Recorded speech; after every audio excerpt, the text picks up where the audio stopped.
looks like YouTube killed the stream for some terms of service violation. I wonder if we're not supposed to show guns during these things.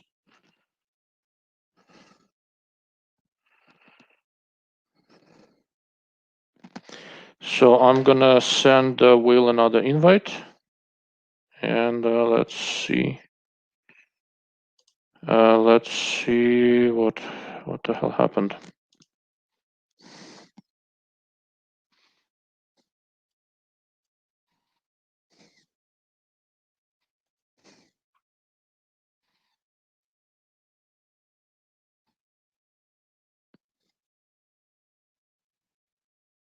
Okay.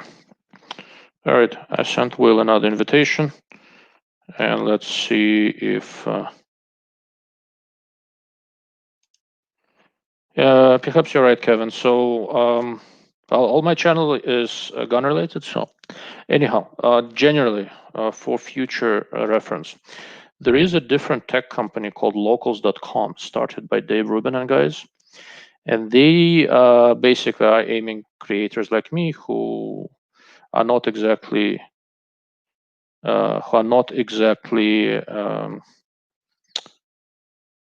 big tech doesn't like us, doesn't like gun people, doesn't like Second Amendment people, doesn't like anti-communism people, and all that stuff. Okay, Will is back. Okay. So yeah, but maybe we're not supposed to show guns during live stream. I don't know. What I was telling people is that there is this new tech company called locals.com by Dave Rubin that they're creating all sorts of this platform for creators. And they just approved for me to do a community page. It's the same basic thing as this YouTube membership. You create a page and you can have a paywall instead of affiliates and advertising and all that. You can have your audience sort of sponsor you. That's my backup in case YouTube and Facebook and all these guys go completely nuts. I'm going to build that up. My YouTube thing is mostly guns and optics and a little bit of politics. That page for now is going to be more politics and a little bit of guns and optics. But if YouTube kicks us out, I'll just switch everything over to that when I have copies of all my videos. I can re-upload them there. So nothing is going to disappear. So Chen, we have no freaking clue. Before we all got killed, you were asking why you would choose 6mm arc instead of 6 Creedmoor or something like that. Was that the question? Yeah. That was the question. I saw that. So let's do this. First question that Will was answering was about carbon fiber barrels. I think you were mostly done with that, right? Yeah. The only other thing that I wanted to add there was, so I've talked to a lot of guys that use carbon fiber barrels for their hunting rigs and stuff like that. The biggest piece of advice that I could give if you want to go with a carbon fiber barrel is make sure, because I've seen so many guys get burned by this, make sure, please, that you go to a gunsmith that has experience chambering carbon fiber barrels, because it's not the same as chambering a stainless steel barrel. Correct. And I've seen that a number of times where a guy says, "Oh yeah, I can do it, no problem." He ends up stressing the interior of the barrel, stressing the throat or the chamber or something in there, because essentially what it is it's a steel barrel that's super thin on the inside, and then it's wrapped with carbon fiber on the outside. So it's not actually, it's still steel on the inside, the throat and everything else, and obviously the rifling. So they're much easier to stress because they're so thin on the inside than a traditional stainless steel. So just make sure that you go to a top gunsmith that has experience chambering carbon fiber barrels, so you don't waste your blank. Because I've seen some guys pay, the $700, $750 for a proof blank before it's even chambered, and then it gets trashed. Bingo. So I use a proof barrel on my fix that I showed you earlier. I'm not going to show it to you now, or they'll kill us again. So I've tried almost every, other than Bartley, and I think I've tried every carbon fiber wrap barrel out there at some point. And I've talked to a lot of people, and I sort of have the advantage of talking to a lot of gun makers. And almost everyone is in pretty much complete agreement. For hunting, they're awesome. They save you a lot of weight and all that. For prolonged shooting strings, you will do better with the same quality solid steel regular barrel. Okay.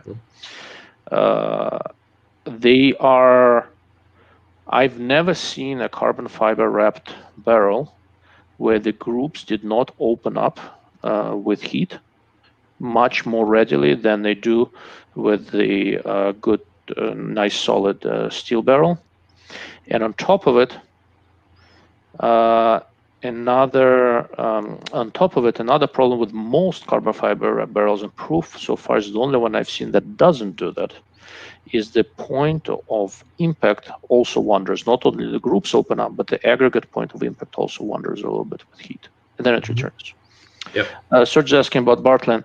No, so the only thing I know about Bartlein is that they make exceptional barrels, but of all the high-end barrels, they are more rejects with Bartlein than with almost everyone else. Gun manufacturers test them before they put them in. The ones they put them in are great, but there is a significant number of rejects. So if somebody doesn't screen them, you can get a bad one. They started doing carbon fiber stuff comparatively recently, and I just haven't had a chance to get one yet. And the guy who owns Bartlein and a few other things hates my ass with a passion, so I'm not itching to. There are a lot of people like that, Will. You? Yeah, fair. Something about the things I say. Yeah, that'll do it. Yeah. So I'm not itching to spend my money on one just yet. Okay. If I have an opportunity, if I find a good deal, I'll get one and I'll try it out. Like I said, I was actually, just for shits and giggles, I was thinking about getting some sort of 700 clone and putting it in that amp chassis by Tierney Arms, because I'm kind of intrigued by how he did this. Yeah, I've seen that chassis. And if I do that, I might get some barrel that I'm curious about, or maybe carbon fiber Bartlein or something like that. Yeah. But for now, nothing bad about their carbon fiber. I just don't have personal experience with it. Okay. Yeah. So that's pretty much it in the carbon fiber barrels. The next question we had from Chen was on 6mm arc versus, Chen, what was it, 6 Creedmoor, or what were you asking about? Yeah, I believe it was 6 Creedmoor is what I read the question as. Okay. I think I still have it up here. Let me double check. Yep, it was 6 Creed in a short action bolt action rifle was the question.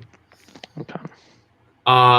Yeah, so I mean, so originally 6 Arc, in all honesty, was really designed as a 6mm AR round. Not that it can't be shot out of a bolt gun, but it's really designed more for an AR and AR length magazines. I'm talking about like a PMag that doesn't have the same internal overall length as something like an a traditional AICS mag that we're mostly shooting in competitions. As far as why would you choose a 6 Arc over a 6 Creed? I mean, application first and foremost. Are you going to shoot it out of an AR? In the question you stated a bolt gun, so I guess my next question would be, what's the purpose of the bolt gun? You know, if it's going to be for competitions, I'd steer you a little bit more towards 6 Creed, only because it's been around for a little bit longer. It takes advantage of AICS mags, which is probably what you're going to be using in a bolt action competition rifle.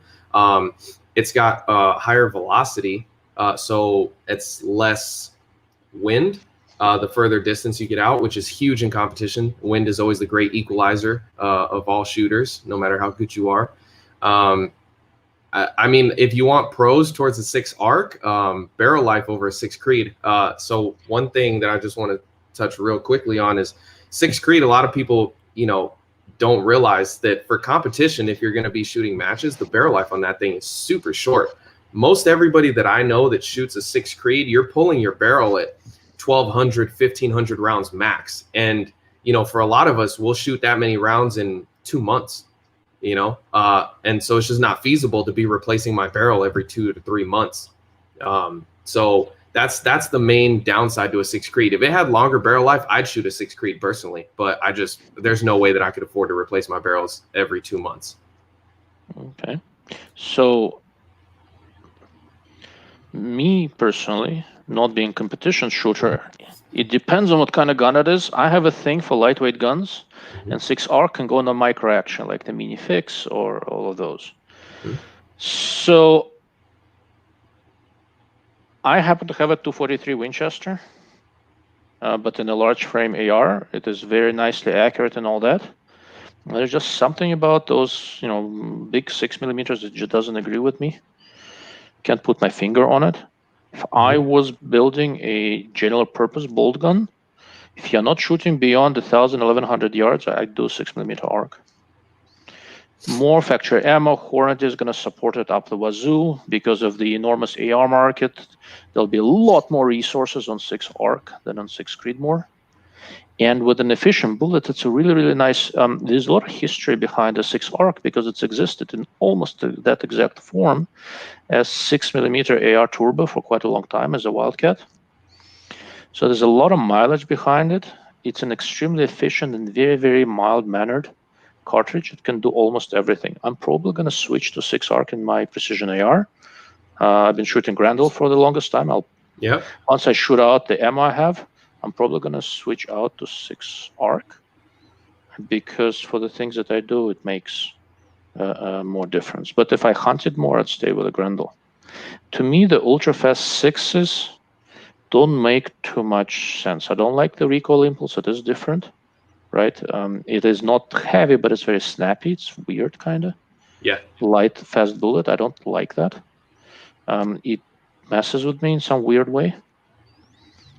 So if I'm going bigger, I'm also going up in caliber a little bit. Like if I'm going to that case, I'm probably going to stick with 6.5 Creedmoor, or even go bigger to 6.5 PRC if you want it to be flatter. Yeah. At 6.5 PRC, it'll kick a little more, but it's still not ridiculous.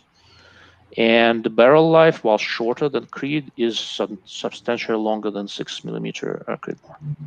Yeah, it's like a little in between. Yeah. I would probably go that way. But once again, unfortunately for a lot of these things, there's no real easy replacement for experience. Like I've learned all sorts of very expensive lessons over the years. You and me both. Well, I've caused a few of you expensive lessons. Ain't that the truth? Yeah. So that was kind of fun. When I lived in LA, would go meet with Will at the range, and he'd look at some latest and greatest optic that I was testing. I send those things back. 2 weeks later, he comes over pale and sad and broke, but with a nice glass. Yeah. But that's about how it works. Pretty much, yeah. I'm basically like a drug dealer in many ways. I'm the enabler. Yeah, very true. Yeah, but anyhow, so that's kind of the story on the 6 Creedmoor. So unless we get some more questions, I'm going to go on some other gun-related diatribe. And one of the things I also want to talk about is a chassis with a pistol grip versus a... so I'm guessing I'm responsible for this one, right? Probably. Hey, listen, that's not a bad choice at all, man.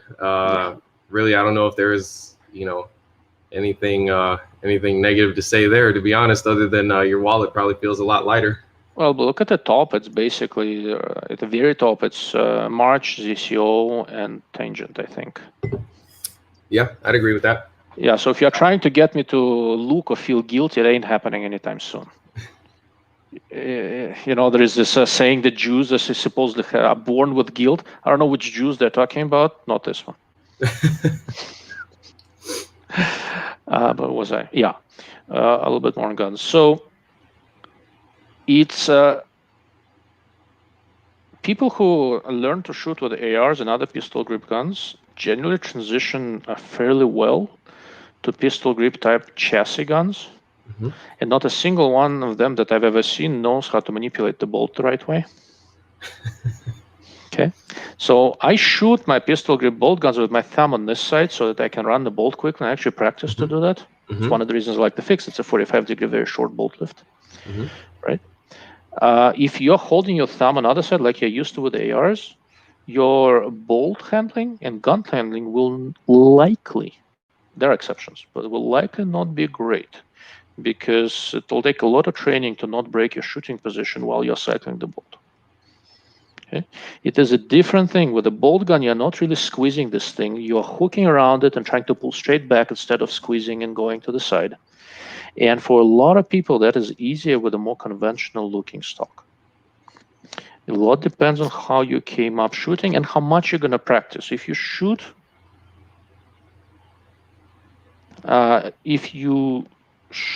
as much as Will does, you can probably get used to everything, right? This is the thing. No, seriously. Right? Yeah. I don't shoot bolt guns. Overall, I probably shoot more than you do. given where I live and where you live. Yeah, fair. You mean I spend a lot less time in traffic, and a lot more time at the range. Yeah. Yeah. But I don't shoot precision guns nearly as much as Will does, right? So Will can get used to something much more rapidly than I can, and get used to it quite well. Keep in mind how much time you're gonna spend, shooting, and think about what you learn to shoot with. And if you don't have too many bad habits, well, then it doesn't matter too much what you choose as long as you put in the time and develop the skills. So we got a question from Serge. Mm-hmm. It's actually a good question. So I can explain why you see this best stuff under 300 all the time. And I talk to a lot of different gun bloggers and all that. It's one of the reasons why I started doing the membership and trying to go away from the affiliate stuff. If you are trying to make a living out of this YouTube or social media stuff, and most of your income comes from putting up affiliate links, people buy a lot more $300 stuff than $3,000 stuff. Okay, and if you are trying to make a living out of this, what you talk about and what you recommend and all that will be to a significant degree driven by what you think your audience will buy. Okay? And I don't like that. I talk about stuff that I find interesting. I talk about things that I get questions about. I have never made a decision on what I'm reviewing based on what I think the bunch of the people there are willing to buy. And there is really very little, quote unquote, under 300, whatever else that is worth buying, whether it's a gun or a scope. There are some adequate guns over there if you shoot twice a year. I remember years ago, was it on the Hyde? It's been so long, and there are so many forums that I forget. I was embroiled in this argument with some guy who was telling me that I'm completely full of shit and all that sort of stuff. And then I realized, we were chatting about shooting and all that. I realized, he's primarily a hunter, but he thinks he's Nimrod and all that. And I realized that I shoot more in 2 weeks than he has shot in his entire life. And by the standard of competition shooters, I don't shoot all that much. Right. The corollary of this, the thing that comes out of this is, how low do you go, right? How low do you go while you are still getting decent stuff? And in the modern market, in the grand scheme of things, to get an accurate gun, a bolt gun, you don't really have to spend that much. No. To get an accurate and nicely handling bolt gun, that's a different thing. Mm-hmm. You will spend a little more, right? Yeah.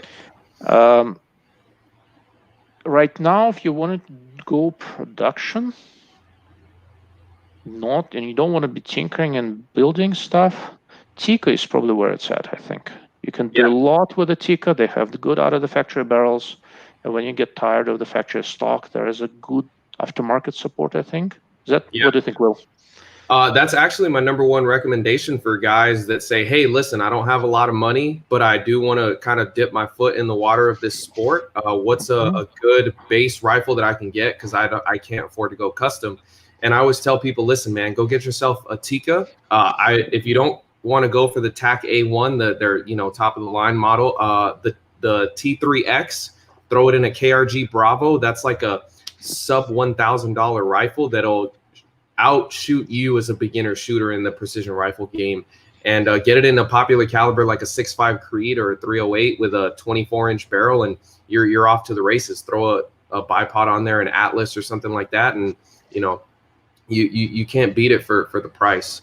And as you said, I like Tikka because there's a good enough aftermarket in terms of stocks and chassis and barrels and stuff like that, that once you do kind of figure out what you want for that next step, you don't necessarily have to go away from the Tikka action right away. You can still use that same action, just rebarrel it to a different caliber or switch the chassis, things like that. So yeah, I do love. And from what I've noticed is, I guess rifle for rifle or pound for pound, Tikkas are the most consistently accurate out of the factory than what I've seen from other brands. A good buddy of mine, Phil Vallejo, is doing a series himself on, he's a really top shooter. I mean, he won PRS championship, 2 years ago? Anyway, he's doing a short series on budget build rifle for precision rifle. And before he started that, we had a quick conversation about, you know, what should it be? Should it be a Bagara? Should it be a Tikka? You know, some sort of Remington 700? And we both agreed that Tikka just seems to be the most consistent. I wonder if I can drag him over into this livecast sometime. I like the idea of inviting people. Otherwise, people just listen to me bloviate. Yeah, I'll definitely, you know. I don't know Philly, but if you happen to talk to him, see if he's up to it. I'm very curious. Yeah. So one other thing to keep in mind. So the most aftermarket support, and guys, we'll get to questions in a moment. I'm monitoring the chat. So one of the most aftermarket support is for the Remington, but it's not really for the Remington. It's for the Remington footprint. Remington itself is the pits of hell.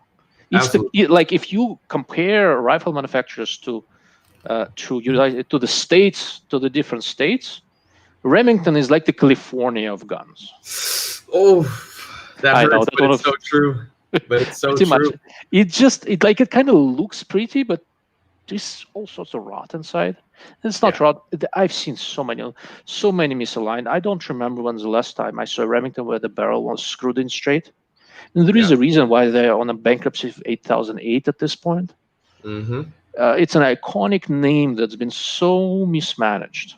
Right, and it's really sad. Wait a second. Do I hear a drone with a large letter R outside my window? No. It's just such a mismanaged brand. But if you're willing to tinker and you're willing to spend a little bit of money, you can get a nice action. I mean, so it's what Will did, right? You can get a nice action. You can get a nice barrel, and you can get a nice stock or chassis, and you're off to the races. And it's going to cost you less than Accuracy International, a lot less, right? You'll need a nice trigger. I mean, there are things, but all of that is there. But you have to be willing to play with it.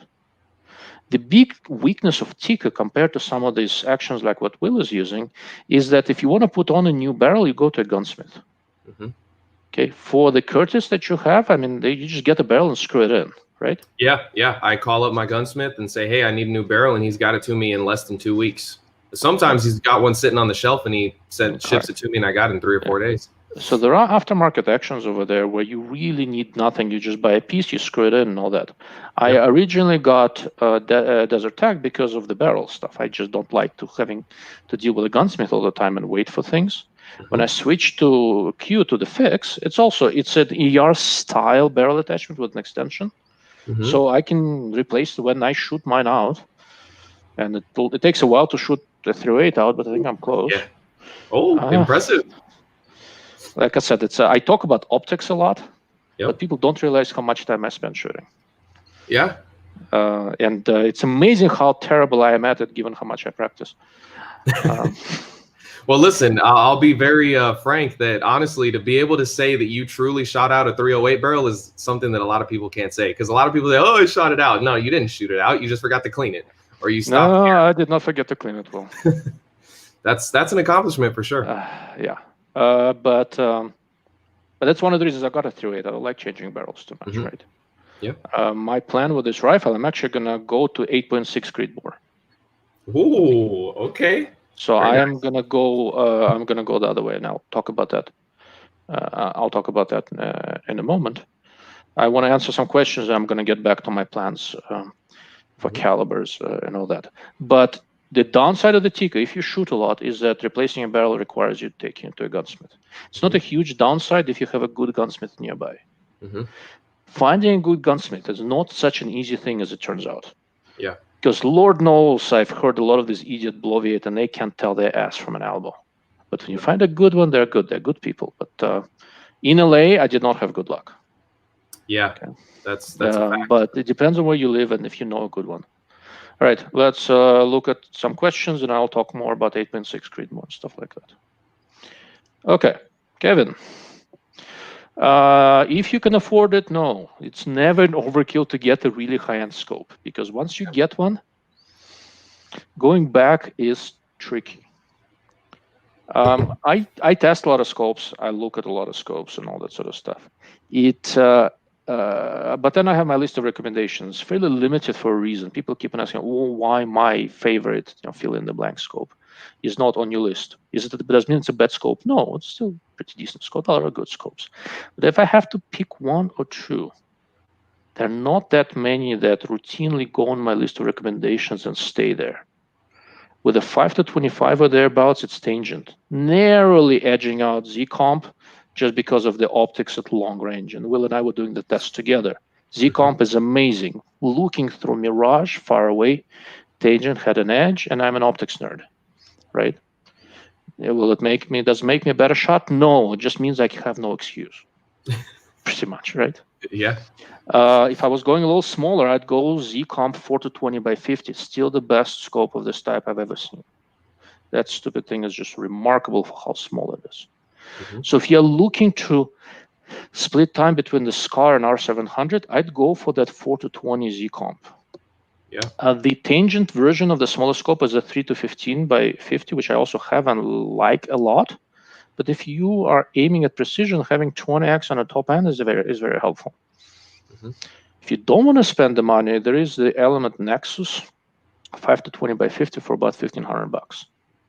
And honestly, if you are not doing Z-comp or tangent or Schmidt or one of those or March, I would basically skip everything in a $2,000 to $3,000 range. Although there are some nice ones, like there is this Leica PRS, which is very nice, and I would skip all of those and go down to $1,500 to $1,800 range, where you have the Element Nexus, Delta Striker, Razor Gen 2, and all those. Because the stuff that's between tangent and those may be better. It's not that much better, right? If you're looking for something that's either go no compromise or stay in that $1,500 to $1,800 range, because the scopes that are there now are really competent. Okay. All right, Will, you want to add something to it? Yeah, actually, it's funny that he kind of brings that up, because way back when I had a Schmidt Bender 5 to 20 ultra short. This was before Z-comp was even around. This was years ago, and I actually used to split time on that between. I would shift that from my SCAR 17 and 308 to I had a QD mount, and I'd swap it back and forth between that and my AI and my Desert Tech, and kind of play musical scopes with that one scope. And yeah, I mean, it's certainly doable, especially if you're going to go with a top end scope like that. I do agree, if you want to split time between a SCAR and some sort of Remington 700, I do think that the 4 to 20 kind of gives you the best of all around, because it's small enough that it's not going to throw off the balance of the SCAR, and it's good enough magnification wise and glass wise and everything else to still do well at extended ranges. I had a 4 to 20 Z-comp, and I shot at a national level competition out to 1,400 yards and didn't have a problem with first round impact. So, the 20 top end is more than enough magnification for something like that. So I like the 4 to 20. But in terms of your general question, there's no such thing as overkill. I always tell guys, man, honestly, spend as much as you can on a scope, because a scope can stay with you for years to come. It's not like a rifle where if you buy a budget rifle, eventually maybe you outgrow the rifle or some of the designs of the rifle, things like that.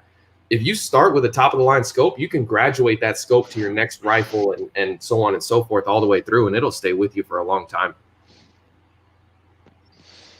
I agree. All right, moving on. Surge, yes. Upgrading, you can only polish a turd so much. If you really polish it really well, so it's shiny, has a mirror finish, it's still a turd that's been polished. You have to start with something that's going to be a good base. That's why we keep on talking about Tikka, we keep on talking about Remington footprint actions, and some of them are fairly expensive, but it's not ridiculous. If you're going to be upgrade something that is decent. Right? Yeah. And if you like tinkering with stuff, well, there's a path for you. Right? Yeah, absolutely. And there's a lot of, I would say, more budget custom actions too. So like price point example, the action that I run is a $1,400 action, but it has some features that I paid extra for that aren't necessarily mandatory on a 700 pattern action. But you look at something like the Defiance Tenacity or the Arc Nucleus and stuff like that. Those are, or even the Bighorn Origin, those are like $800 actions, $800, $900 actions that are more than capable of competing with top tier actions. The other day I saw like a $450 or $500 action of that ilk. It was a little bit like Defiance. What was it? I can't remember the name, but it was very serviceable. Yeah, and well-made machined. I think there's a Mac Brothers action that's right around that price maybe. point. But anyhow, you can get a $500 custom action. It's not going to have all the bells and whistles, but it's going to be machined straight. Yeah, and I would definitely recommend those over a standard Remington 700. Anything. Pretty much. Exactly. Okay. All right. Howa compared to Tikka? Ooh. You want to do this one, or you want me to start cursing first? I mean, I kind of stated everything that I had to say about Tikka, and that's my personal recommendation between those two. I think for out of 10 Howas that for every 10 Howas that I see, I think 6 or 7 of them are pretty good, and there happens to be 3 of them that aren't so great in terms of inherent accuracy from the factory barrel wise and some quality control stuff like that. But go ahead. All right. So let's come up with something good. It is better than Savage or Remington. Yeah. Savage used to be better. Now they've done something weird again. Maybe they'll get better. So Howa is a perfectly decent action, but their barrels are really not awesome. And if you're going for something like this, the barrel should be good. The Tikka stands out not because of the action so much. They are made straight and all that. Tikka factory barrels are legitimately good. Yeah. Howa factory barrels are not legitimately as good as Tikka, or should really be mentioned in the same sentence. Savage factory barrels are better than Howa.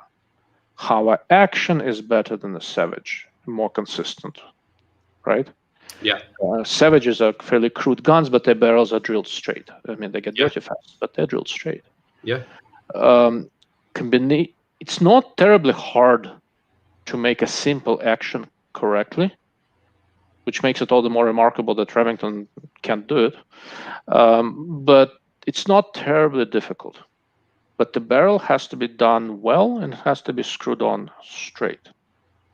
And of all the factory actions right now, Tikka does it better than anyone else. Now, Howa does a micro action and offers it as an action, and that's actually quite decent. You have the same limitations with barrels, but they're okay. They're not bad, and you have a good chance of getting a good one. And as far as micro actions go, the Howa and CZ are the only game in town, and I heartily recommend the Howa, whatever, for those situations. But if you're going with a full size action, just get a Tikka and be done with it, and don't roll the dice. Okay? Yeah, I agree. All right. Oof. I see this question a lot. I see this question a lot. I can't go to a single match anywhere in the country without somebody asking me this question. Listen, man, I'm gonna be very honest. And I have a decent number of friends that are sponsored shooters by Criterion. And nothing personal against them. They're great guys and everything like that. But realistically, man, you get what you pay for. I'm not saying the Criterions can't shoot, because somebody's going to come on here and say, oh, mine shoots, 0.3 all day. Yeah, that's fine. But you run the risk of, the way that I look at it is, okay, for every 10 prefits that they put out, how many of them are capable of that kind of accuracy? From what I've seen, the inconsistency is pretty bad. I mean, it's at best half of the ones that they put out that are going to be true shooters. And the problem is, if you don't get one, now you got to go and buy another blank, and you buy $200-$300 blanks. Now you're at the cost of, a BART line, so. Okay. All right. So that's more along the lines. So I have more experience with Criterion AR stuff. It's actually quite good. In that same price range, is there something you think is better? Or do you should just bite the bullet?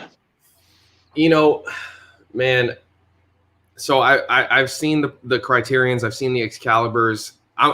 This is personal experience from the bolt gun precision rifle side of things, longer strings of fire and accuracy, at some pretty long ranges.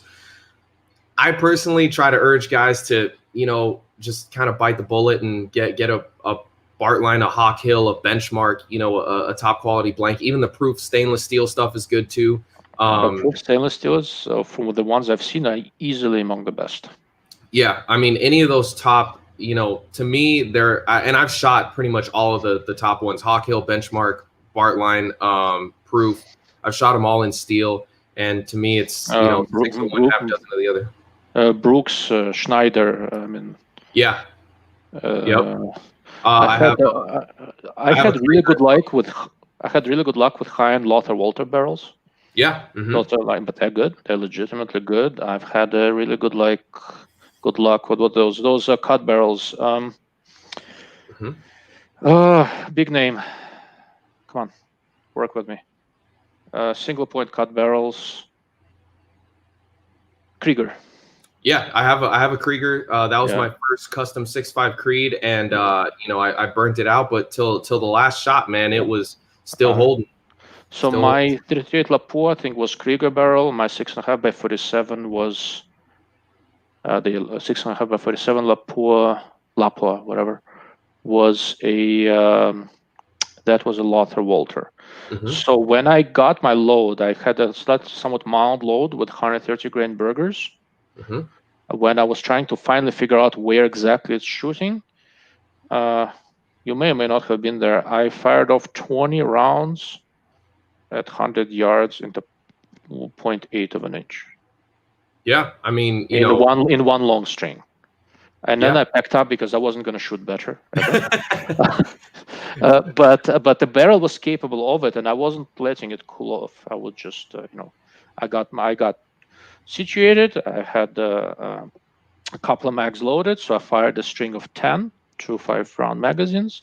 I reloaded the mags and fired another string of 10 at the same exact point, and that yielded 0.8 of an inch. And that's a large barrel maker, button rifled, nothing fancy, but their high-end barrels are significantly good. Right? Yeah. And mine was not an exception. I mean, they're good barrels. Yeah, all around. And then one last thing that I'll kind of throw onto that too is, you know, with these prefits, you got to consider the quality of steel that they're using. 9 times out of 10, it's going to lead to a shorter barrel life than the comparable better steel in the same caliber. So, you know, if you got like a Krieger or a Bartline 6.5 Creed, you know, for precision accuracy for matches, you could get 2,500, 3,000 rounds out of it. Before you have to pull it for match use. Out of a Criterion, I guess you're looking at maybe 2,000. You know, it's if you're doing long strings of fire, they have some stress relief issues, so they basically become banana barrels eventually. If you're shooting slowly, you will get much higher round counts. They actually warp from heat. Yeah. Okay, I think that was a reply to Kevin. If you have a SCAR 20, don't sell it. Send it to me. I'll take it off your hands. Yeah, same. Over here. You live in California. You can only look at it and drool. Listen, man, I'll do whatever it takes. You'll never. So many of my friends are bailing out of California. You have no idea. Well, you'll be the last gun owner standing eventually. Probably. Yeah. All right. Savage Fool. We've got a Savage guy. Ramsey, I'm going to rename you into Ramsey Savage instead of Ramsey Country. Savage used to be a lot better than they are. They used to be crude but straight and everything, and their actions went to shit. I don't know what happened. Don't ask me. Yeah. Something, and now they got spun off again, so it might get better. I don't know. Something changed with Savages. You know, it's interesting, and I don't want to be that guy to say this, but so Savage is trying to kind of put their foot into the precision rifle market, right? And they have a Savage. They partnered up with MDT, and they have one in the ACC chassis that can kind of fit into the production class of precision rifle shooting. And I've got an older Savage in 7 Rem mag that I use for hunting, and I got this, man, like probably it was given to me as a present years and years ago when Savage was still pretty decent, and you know, it'll shoot factory ammo, you know, half MOA at 100, so pretty good. But it's funny because some of the newer stuff, I hate to be the guy that says this, but so I know a couple of the sponsored Savage shooters in the PRS, and it's funny because they actually had to end up like gluing the action into the chassis to make the thing shoot straight because they couldn't get it right. Yep. And it's really unfortunate, man, because I do think that their barrels are inherently pretty decent, especially for the money, because I'm always of the opinion when you buy a factory gun, you don't want to have to tinker with it right away. Otherwise, what's the point of buying a factory gun, right? Mm-hmm. You know, especially most of the time, the guys buying factory guns are newer to the sport, so they haven't quite figured out what they want and what they like and don't like and things like that. So to see something like that, it just kind of makes my heart hurt a little bit. Like, man, you have to do that much work right off the bat. So, my first hunting rifle that I bought a while back was an old Tikka Model 695 and 280 Remington. I bought it for $500. When I realized it's holding nearly half MOA groups to the furthest we could put paper plates at Angels to 400, I said screw it and put it into a Macmillan stock. Yeah. And it was a cheap hunting rifle, but that thing is stupid accurate. Yeah. It happens. And you get those with Savages and you get those with Remingtons and with Howas and all that. The question is, where do you get them most frequently, right? Where do you roll the dice? And right now it is Tikka. Absolutely. It may not hold, it may change, right? Yeah. 20 years ago, it used to be Savage. Mm-hmm. It's not anymore, not for what I've seen. I see a lot of guns. Yeah, okay. For sure. All right, moving on. Good for you, Joe. I've been impressed with their consistency overall, but they make a ton of barrels and and they also OEM for a bunch of people. So half the time we have no idea where these go. So I really don't know. Some of the AI barrels are Lothar Walther. Yeah, nobody has ever complained about those. No. Okay. Ooh. Oh, that's stirring the pot. So there are a few companies out there where if you mention my name, so you will be sprayed with holy water and they'll point crosses at you and all sorts of stuff. Nightforce, unfortunately, happens to be one of them. We had some major misunderstanding at some point. But they despise me because I have a very simple take on their products. The attackers are good. The beast is good. I don't believe the rest of them are worth it. I don't like the 2.5 to 20 and X8. I think it's a specman. I think that scope was an exercise in specmanship. It looks really good on paper. I saw one, I thought it was crap. I got my hands on a couple more. They all had the same problems. The 4 to 32 by 50 NX8 is somewhat decent. I still think it's overpriced, but it's decent. The 2.5 to 20, they beat off more than they could chew. There are problems with that scope. It's finicky. It's a little difficult to get behind. There is a fair amount of distortion. I don't like that design. Okay. If you have something to add, go for it, but I'm going to beat you over the head with it. No, I mean, I kind of tend to agree, you know. So the thing that a lot of people, the thing that a lot of people jump to is kind of like you said, that they see the spec sheet, right? It's short, it's compact, super wide magnification range, and they see the price point that's not, you know, over $3,000, and oh man, this thing's got to be awesome. And Nightforce has probably the largest marketing budget besides maybe Loopold of any company I've seen in optics. Larger than Loopold. Okay, probably larger than Vortex, and Vortex sells a lot more scopes. Yeah, and so the immediate thought is to equate, you know, any Nightforce scope to attacker quality. And I've had, 7 to 10 attackers between the 7 to 35s and the 5 to 25s. And I think the 7 to 35 is a really well done scope in general.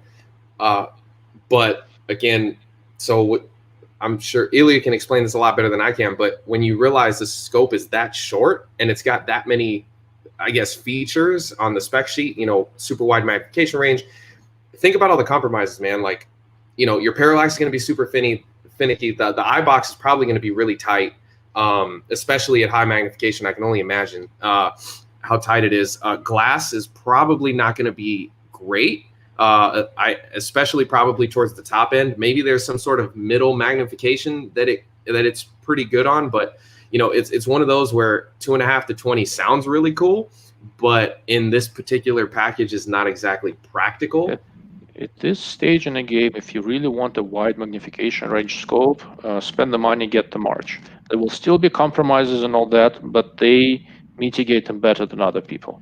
But there are still compromises, and it's still not for everything. In terms of optical quality, so Nightforce did something clever. The performance in the very center is very decent, but there is a lot of distortion, and it starts very close to the center. So if you just glance at it, it looks awesome, and then you get a headache, right? Because the sharpness is good, but because there is some weird distortion and stuff like that, it looks good at first, and then it fatigues you. One of the simplest tests of whether the optical system is well designed without knowing anything about optics, can you use it for a somewhat prolonged period of time without developing excessive fatigue? Right. This is one of the reasons why the high-end stuff is still different, because I can sit behind my tangent and just stare through it with one eye for quite a long time. Same with the Z-Comp, same with the Schmidt 5 to 25, almost the same with the Attacker 7 to 35, almost there, very close, easily a high-end scope, right? Not the case with the NX8. This is the reason why in that price range, $1,500, $1,600, I talk about Element Nexus. It's a 5 to 20 by 50. Same rough price size range as an X8, a little bit cheaper. It's a much more forgiving scope to look through, right? I can use it for quite a long time without trying to claw my eyeballs out. Yeah. Okay, make sense? This is, people tend to get really hung up. Oh, it has ED glass, this kind of glass, this kind of. The simplest test with binoculars, rifle scopes, spotters. Get a comfortable position and look through it for an extended period of time. See what happens to your eyes. If in 45 seconds you got a headache, there are issues. You don't necessarily need to know what those issues are. If you really want to know, I'll tell you. But you don't need to know. You know there are issues. That's enough. Right? Yeah. So I don't have a ton of experience with them. They're primarily service type ARs. They're very accurate barrels. They have very good reputation. I don't like very heavy ARs, so it's not my cup of tea. So I'm not a competition shooter. But they make good stuff. I've never heard anything. It's a very specific stuff, but what they do make, they make well. Okay. Yep.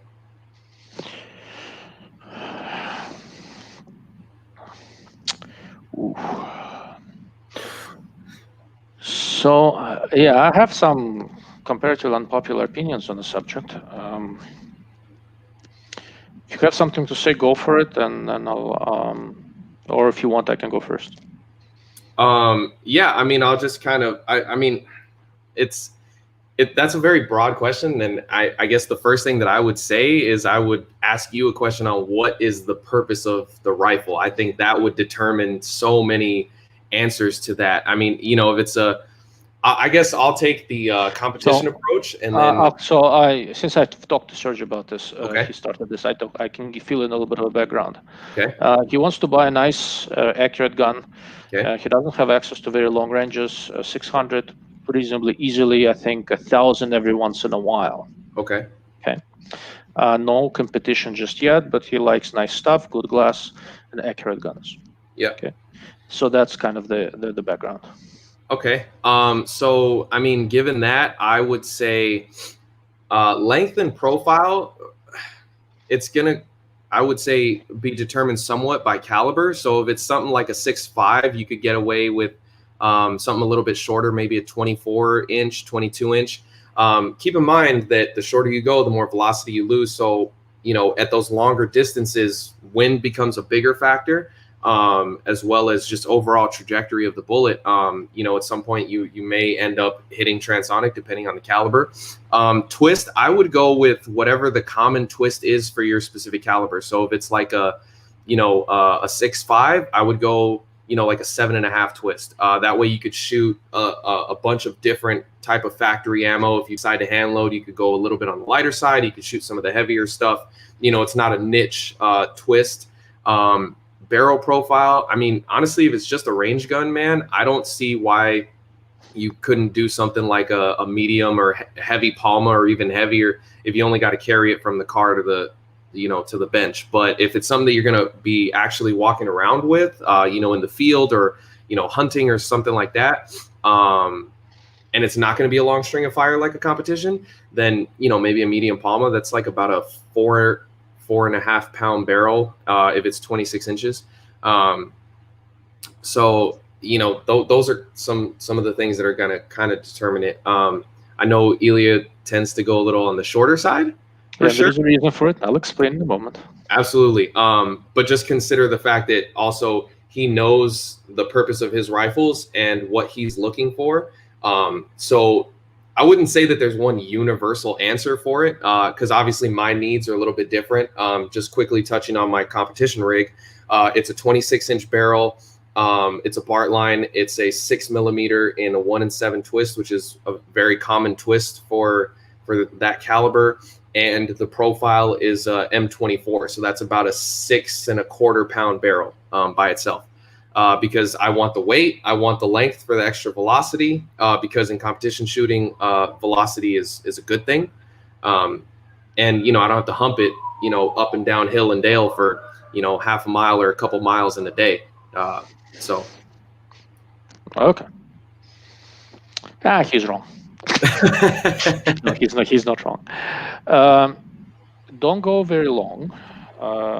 There is a reason for it. So for the same thickness, a shorter barrel is stiffer and easier to make shoot better, and it will be more consistent with different ammo types. Okay. If you go too short, the gun gets obnoxiously loud. Yep. Which I don't like it. I'm more sensitive to sound than to recoil. So for like 6.5 Creedmoor, I do 20, 308, you know, 1920, something like that. For a bigger gun, you can go longer, but for the same thickness, a longer barrel is more whippy, for lack of a better term, and it may be less consistent with different ammo types. So the ammo selection is going to be a little bit trickier. If your barrel is not terribly long, you don't have to go very thick, but medium heavy. One of those is fine. And because it's not so long, handling is not going to be too bad. Twist rate is another one of those sort of controversial things. I've been looking at that a lot lately and talking to a lot of different gun makers and all that. I mean, I'm probably going to soon buy a barrel, get a barrel that's might be 1-in-3 twist or something like that. So fast twist rate was a problem with old bullets that were not as well balanced as modern stuff. Modern stuff is manufactured much better. There is very little downside right now to overspinning the bullets. But there is a significant upside. One is that you can use heavy for caliber bullets. And as Will keeps on pointing out, wind is a problem, trajectory not so much. And with a heavier bullet, wind is easier. Another, there's been a lot of good work by Brian Litz and a few others that overspun bullets, overstabilized bullets, do substantially better going through a transonic region, so you don't need to be worried about that quite as much. Okay, and if you have a hunt, there is an additional factor to rotational energy. The energy that the bullet dumps into a game, if you hunt, is a combination of kinetic energy due to velocity and rotational energy due to how fast it's spinning. So you will have better lethality with a faster spinning bullet if the bullet is designed right. So my take on it right now, given where I think this market is going, for most common calibers like Creedmoor and all, stick around 20-inch barrel, go as heavy as you can handle weight-wise, and go as fast of a twist as you can easily get. Shall we move on? Sure. All right, Ongo knew I was talking about Krieger. Thank you. Yeah, good stuff. ABC? What's ABC? I don't know ABC. Maybe ARC, ARC American Rifle Company, maybe? I don't know. Okay. Joe, ask again. I'm not sure what you mean. Okay. All right. So for precision stuff, don't code it with anything. For other than competition rifles, if you want longevity and resistance, go nitride. Chrome is done well by very few people. Like offhand does a good chrome barrel and all that. And even other than the cachet and the sound of a chrome barrel, nitride is basically the least invasive way of doing this. But it's still, you can introduce some thermal stress to the barrel. Some competition guns don't do it. The exotic stuff, no. Exotic claims, there isn't really any exotic stuff. Okay. Yeah, I'm not terribly concerned about China invading California. I'm more concerned about Berkeley spilling out into the rest of California. Yeah, ask me how I know. Yeah, I did my undergrad at Caltech. I went to grad school at UCLA. California is an interesting place. Yeah, fair. Very fair. Okay, Ramsey doesn't know who you are, Will. So today he's my punching bag, but generally, no. So Will is a good friend. I've known Will for a few years here and there. He's a PRS competition shooter. So when I have competition-related things, I always run him by Will because he's not known for bullshitting. Yeah, fair. I always get an honest answer. I don't always like it, but it's always an honest answer. So I did this live cast because Serge asked me a question about choosing a precision rifle. And I can address it to a significant degree, but not so much from a competition standpoint. So I originally invited Will and another acquaintance of mine who runs a company that makes really high-end rifles, but he was in a path of the Hurricane Sally, so he had to evacuate. He's not available. I'll bring him on next time. I'll try to. And that's how Will ended up. That's how Will ended up here. All right, next.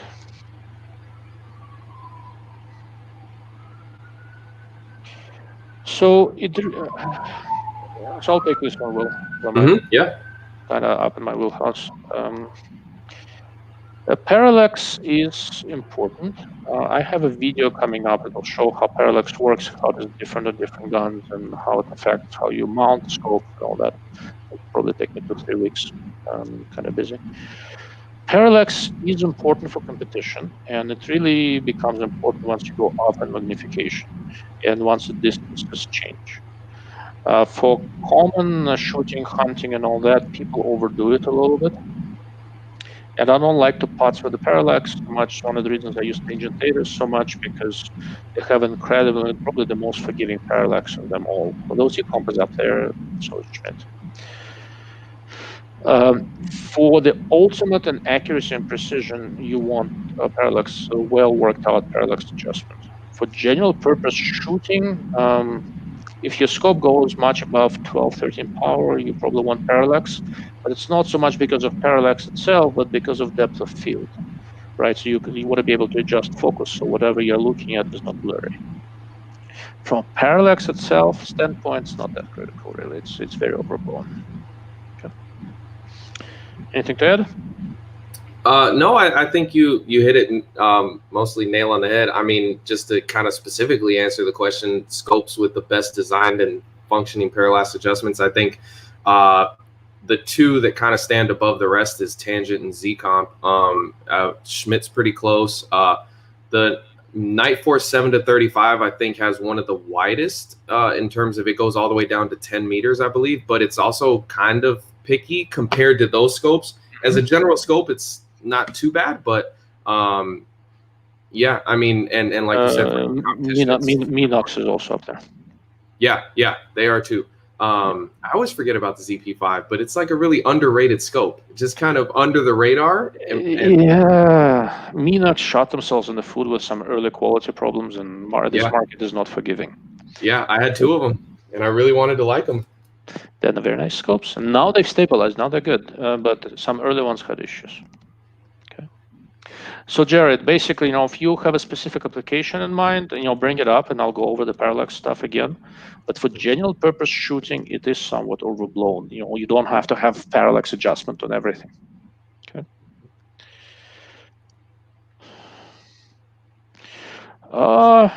Israelis like tourists. So my wife is Israeli. I go to Israel a lot. Have family there. So a lot of the advantages of being an American tourist in Israel are totally wasted on me. But Will should definitely go. I would recommend May Okay. or September. And well, you may come back married, but yeah. Well, listen, I've got it on the list after this whole Corona thing is over. I've got it on the list of places to go because I'm itching. Let me know. I'm there once, twice a year. I'm probably not going to introduce you to my sister-in-law just in case, but still. Very fair. Very fair. Yeah. No, so Israelis generally like Americans. Israelis can be abrasive. They live in a very difficult neighborhood, but it's a warm Mediterranean culture. It's a nice place to visit. If you are at all religious, if you like history at all, there is nothing like Israel. It is something. Ooh, this is a question for Will. Uh-oh. Oh. Yeah, okay. So, I mean, PMags for ARs, I think, are well done. I mean, there's also a lot of choices out there, but for a bolt gun, you don't use PMags because they limit the internal length that you can load a bullet to.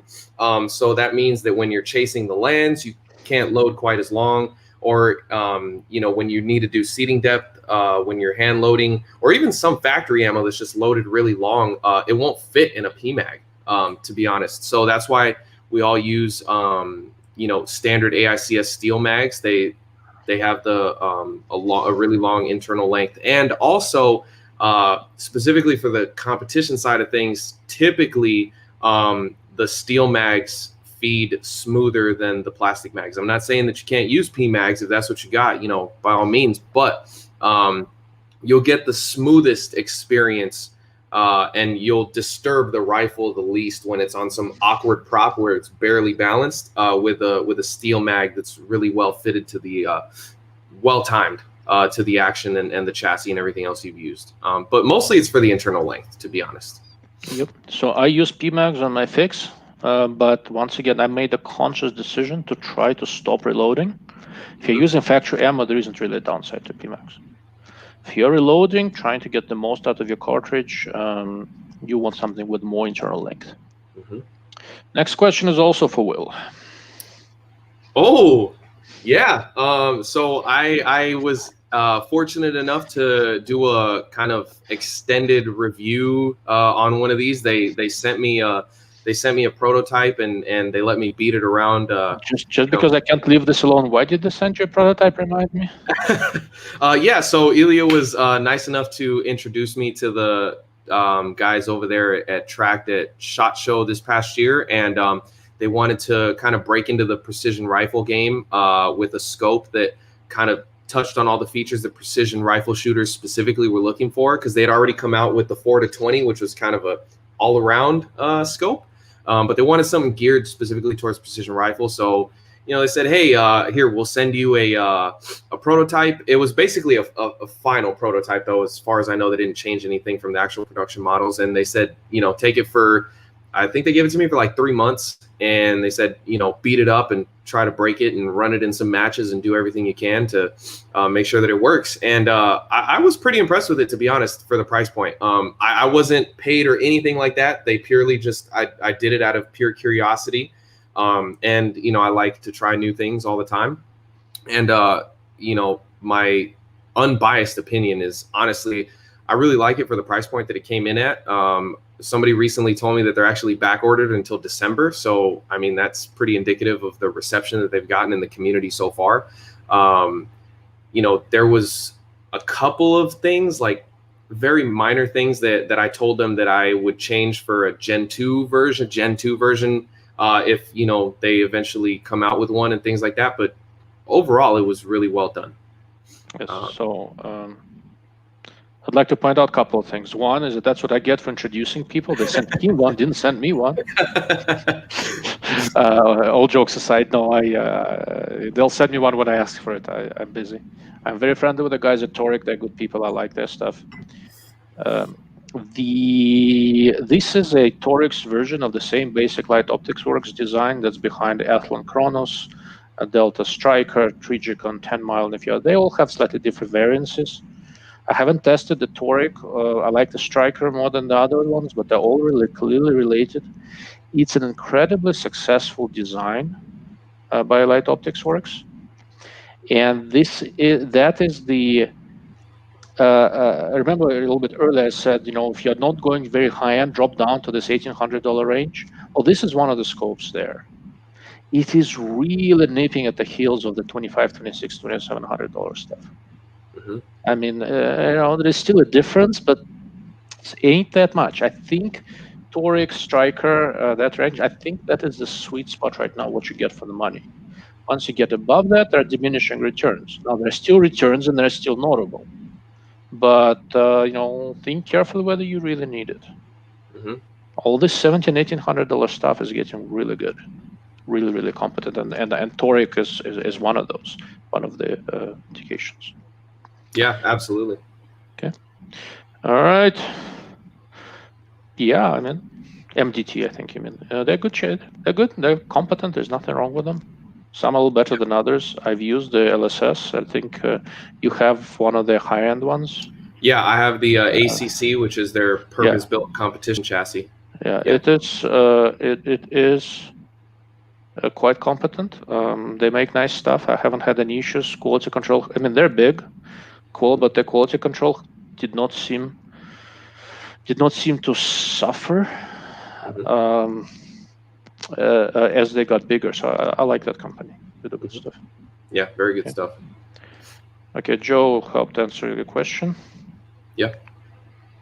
And he likes ARC. Okay. I had a weird experience with American Rifle Company. Ted doesn't like me. But I don't have any experience with their chassis or actions. I kind of question the rings. Everybody loves them, and I'm not terribly impressed. Just from a design standpoint, the hinge is not a good idea. If everything, it's asking for bad tolerance stack up, and I've seen a few. Interesting. But on a high-end gun, on the high-end stuff, it works well. But otherwise, those two hinges on arc rings, they're very easy to take apart because single large screw and all that sort of stuff. But to get hinges to work, you have to build in just a little bit of slop. And the way the bottom is machined, if you're not matching perfectly the scope, you will crush something you don't want to crush. The action looks reasonable, but I don't have a ton of experience with it. Yeah. Okay, so please address this while I collect my composure, and then I'm going to have a few words. If you need to take a 10-minute break, woosah, breathe in, breathe out, deep breaths. Yeah. Okay, listen, I don't ever want to be that guy to put down other people that are, that have a name or trying to make a name or grow themselves in this industry and things like that. But, guys, man, listen, I don't know Rex on a personal level. I'm sure he's a great guy. I'm sure he's a nice guy. But the stuff that he's putting out is very misinformed, uninformed, even to the point of misleading, to be honest. So this particular statement right here is very misleading because that is not an inherent truth of anything, really. It's not some sort of general rule from what I've seen at all. So, all right. So I can breathe now? Yeah. I would just say, take what he says with a grain of salt, man. No pound of salt, maybe a couple. They don't know him personally, never met the guy. As far as don't know how good of a shot he is, he may very well be. I've seen his optics videos. The dude can't tell his ass from an elbow. Yeah, okay, it's painful. He can, I don't know what to tell you. He has no idea what he's talking about. He's bought and sold by IOR. Val pays him. That's how he gets all the good reviews. He says nice. Occasionally, he says good things about a good scope, but it seems to be purely random. He has no idea what's happening inside. This particular statement is certified bullshit. He has a huge following because he was the first of the type of this kind of reviewer type thing on YouTube, one of the first. So he was at the right place in the right time, and he has an English accent. That's pretty much it. Aside from that, he's an incompetent schmuck. All right, makes my blood pressure. Well, you have no idea how many times I hear, "Oh, but the T-Rex said." Yeah. And, it's unfortunate. I'm an arrogant jackass, right? I know what I am, but I do this for a living. This is my life, right? I am a legitimate optics guy. I do this because I happen to be very fortunate. My hobbies coincide with my education, what I do for a living. Yep. At least, and there are a lot of reviewers out there. They're not optics people, and they put out perfectly legitimate reviews because, like Slev Gans, who I've had here a while back, and there are a few others here and there, they kind of know what they know. They approach this optics from their angle, and they say the right things. Will did the review of the Toric. It was a perfectly legitimate review because you are not getting into the things you do not understand, and the things you do understand have a lot of value. It's a different type of thing. T-Rex gets into shit he has no conception of, right? It sounds sophisticated with a British accent. It's basically it. Yeah, it's and another thing that I'll kind of add to that is, so guys, I'll give him this much. He did a really genius thing in the way that he marketed his videos, calling everything part of the Sniper 101 series, because that's probably got to be the most common used search term in YouTube when you want to look up long range shooting is sniper. Long range sniper shooting and all this other stuff. So, he gets all the hits and all the clicks. And I guess from a marketing standpoint, he just happened to, hit a golden nugget right there, titling everything sniper this and sniper that. Has the man ever been a sniper in his life? Absolutely not. Again, I'm sure he's maybe a nice guy. Never met the man personally, but, kind of what Ilya said, at least for me. So I shoot competition. I shoot a lot of competitions, and I've been fortunate enough to be very successful in that realm, with a few wins under my belt and things like that. But I don't touch on things that I don't know enough about, right? If I don't know enough, I'm going to ask Ilya, or I'm just going to kind of leave it alone. So like he said, when I did, my review on the Toric, I did it purely from a competition standpoint because that's where my field of expertise is. So I can tell you, okay, this is what competition shooters want and need and what they're looking for. And this either has it or it doesn't type of thing. That guy he kind of gets into everything without knowing anything. And it's really people who are the real deal, Kalen and the Frank Gagne of Sniper's Hut. He's a USMC scout sniper.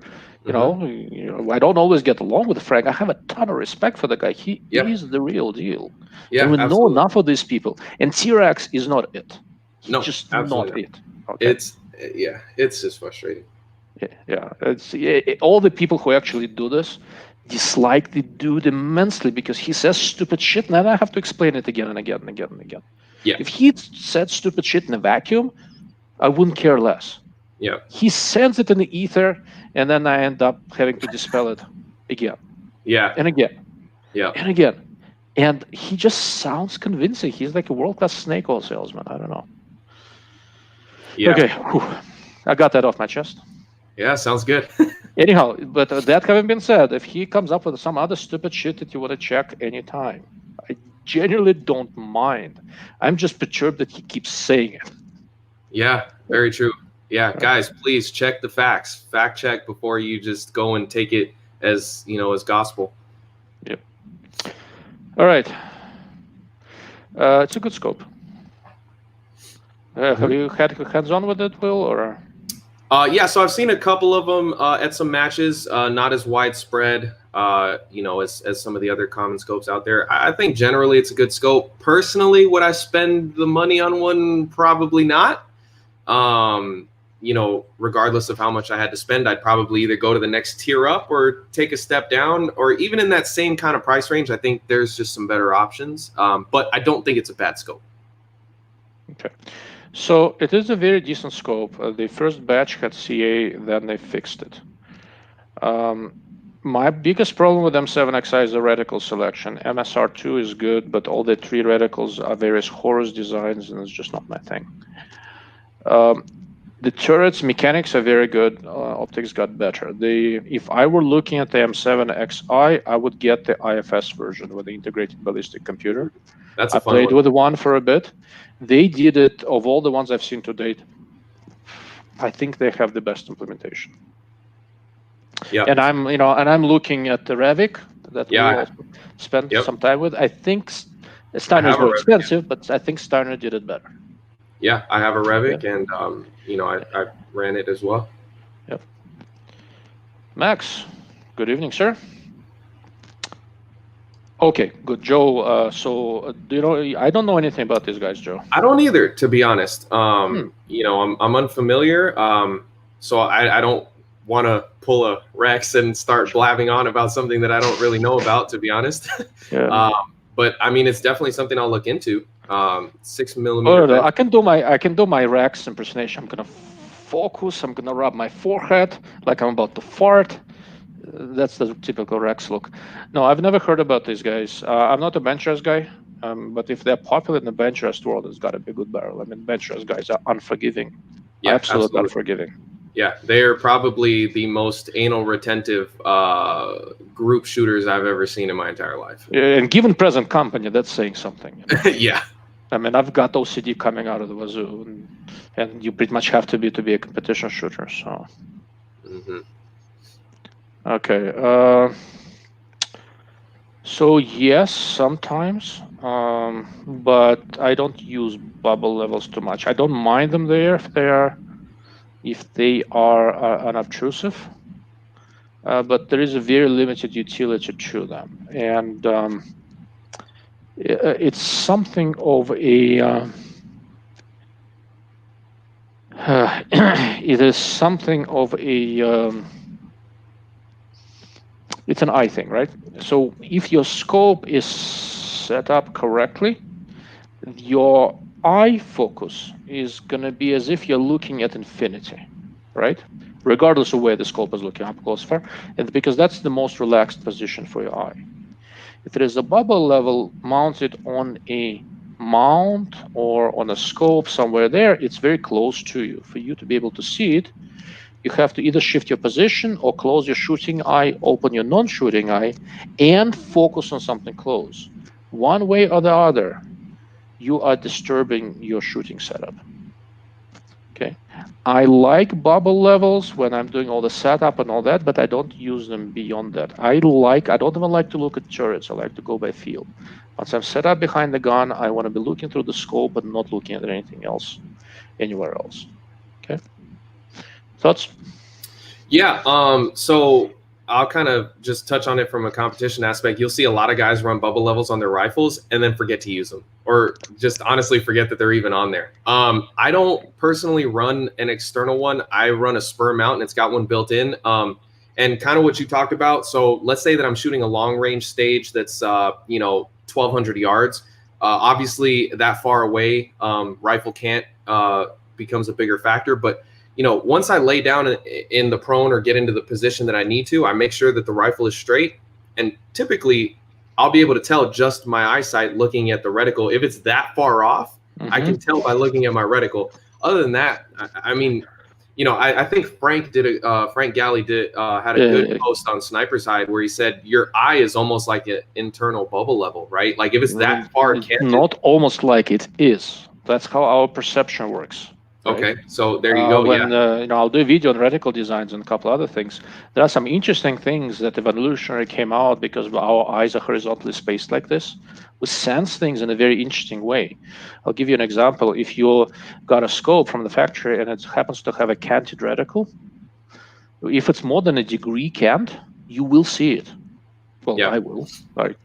If you're new at this, maybe a couple of degrees. Sometimes pull out your calculator and figure out what kind of a bullet displacement at 1,000 yards you get with, let's say, 6.5 Creedmoor, if you have a 2-degree rifle cant. And you can easily tell 2 degrees. Okay? Yeah. It's nothing. So it's not terribly critical. Yeah, I agree. I think it's just, at least for me, I use it for the initial setup to make sure that my rifle is straight when I'm laying in the prone or whatever it is. And then after that, I'm good to go. Yeah, pretty much the same thing. I use odd mounts that also have built-in levels. Yep. Now, level inside the scope can be useful, but it also can be distracting, so it's a double-edged sword. Yeah. Okay. Heavy is good. Heavy is reliable. If it does not work, you can always hit them with it.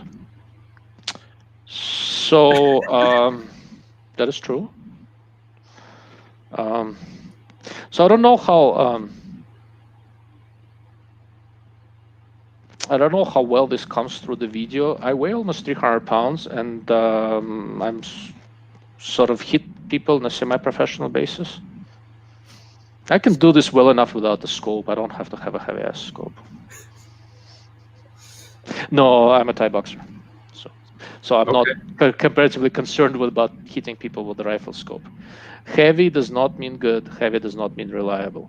For example, here's a March 1.5 to 15 by 42. It ain't heavy, and that's a good thing.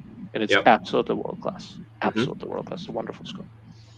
The only one in the US, just for the record. Not that I'm showing off or anything. This was for Slav Guns. He keeps saying that I'm a show off, so since he's on here watching. Yeah, I'd say that only that last part is true. If it's heavy, well, I guess you could throw it at him or hit him with it. But yeah, I guess it just kind of goes back to what we talked about earlier, where the first two are not a general rule that's, you know, accepted all over. Another example that I just want to give is that Vortex AMG, you know, for the features and this type of scope that it is, it's pretty light, but it's really well done. It's good and reliable. So I wouldn't say that that's a universal rule. Slav Guns. Everybody likes scamming tourists. It's not an Israeli pastime. It's that's how Americans support the economy. Fair. Everywhere in the world. I've shot it once, I think. I have vague recollection. It was a very respectable gun, but I don't have a ton of experience with it. Well, yeah, I don't have any experience with that particular rifle, unfortunately. I'm in California, man. A lot of the semi-auto questions, it's tough. We don't get all the cool toys. Hey, I didn't want to have to make fun of you. You did it yourself.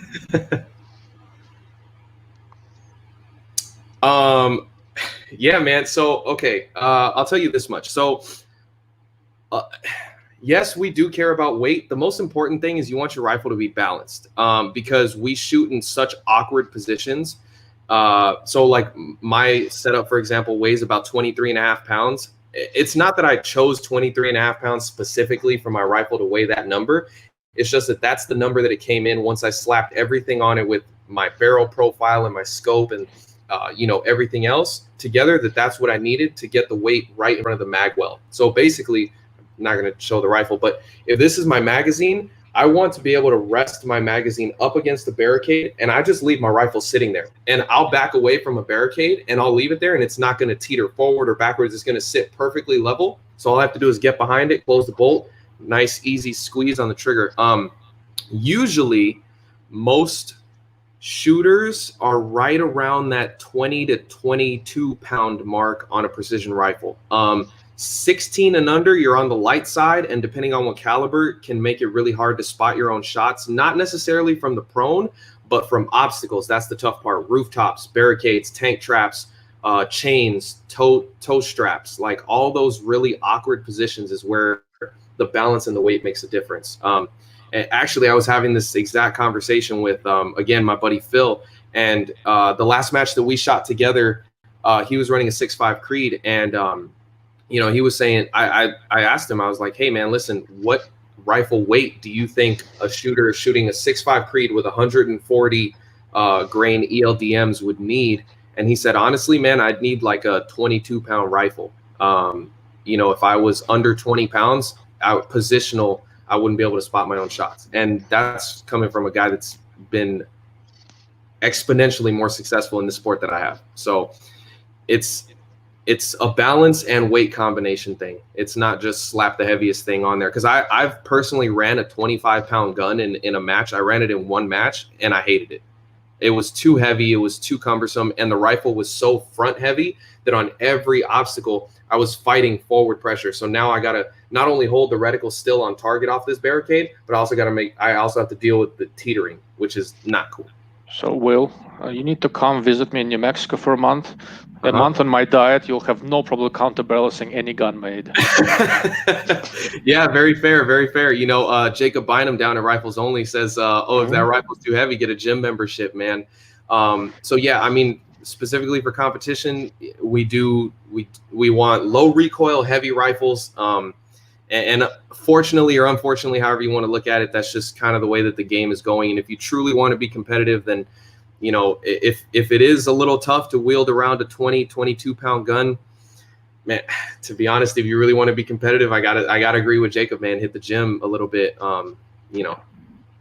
So to be clear, my love of light rifles is primarily because I'm lazy. So that's basically it, right? Yeah, very fair. I don't have too many issues with heavier guns, but I'm not a competition shooter, right? Yeah, I think they're very gun versus competition gun, to very, very different things. Yeah, absolutely.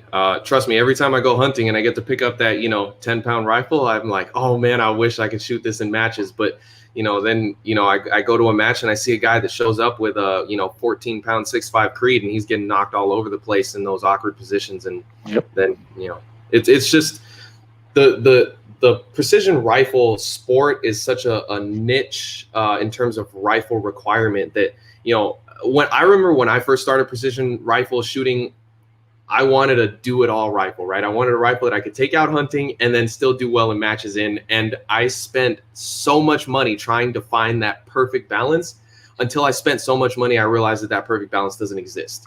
Now you can take your 14-pound, that's a heavy hunting rifle. You can take it to a precision rifle match just to have fun. And that's totally fine. I get it. And I appreciate that. But if you truly want to be competitive at that top level, you just can't be with a rifle that light. I'll go on record for this. If you have the funds, if you want a general purpose gun that will do everything other than competition, it will be accurate and you can shoot long range with it, etc. You just cannot do competition.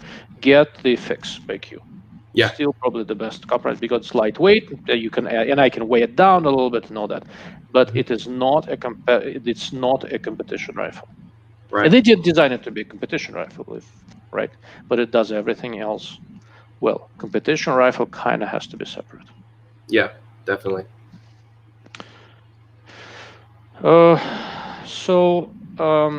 I've seen a couple of his videos. He seems like a good dude. I had one brief interaction with him. I don't know if you know him, Will, or not. Yeah. He seems to be a very competent shooter. He's not an optics guy.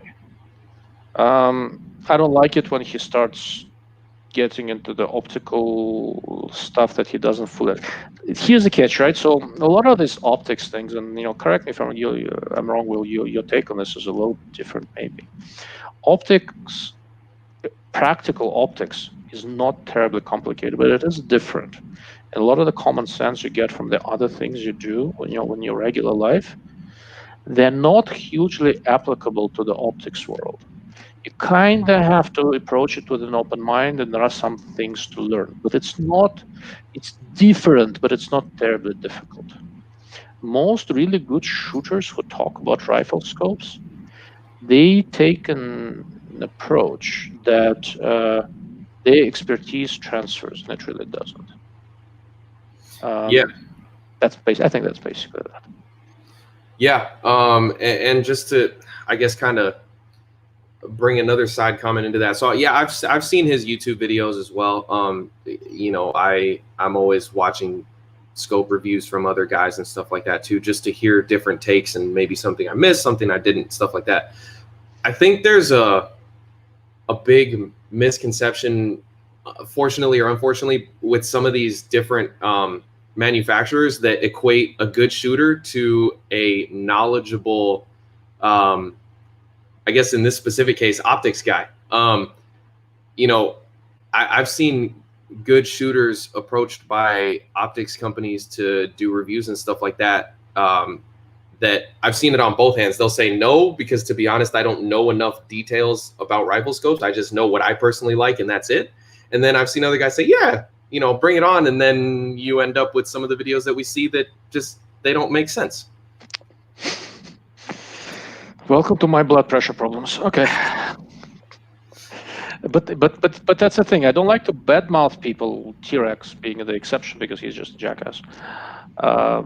Richard seems like a good dude, but he gets into the subjects he's not comfortable with, in my opinion. Maybe I'm wrong. I mean, it looks that way in the videos, in some of them, where if you know enough, then you'll just kind of look at it and you'll just kind of cringe and just like, oh man, this is getting harder and harder to watch. You're just digging yourself a deeper hole here, buddy. I remember a video where he was equating warm color in a scope with high quality, right?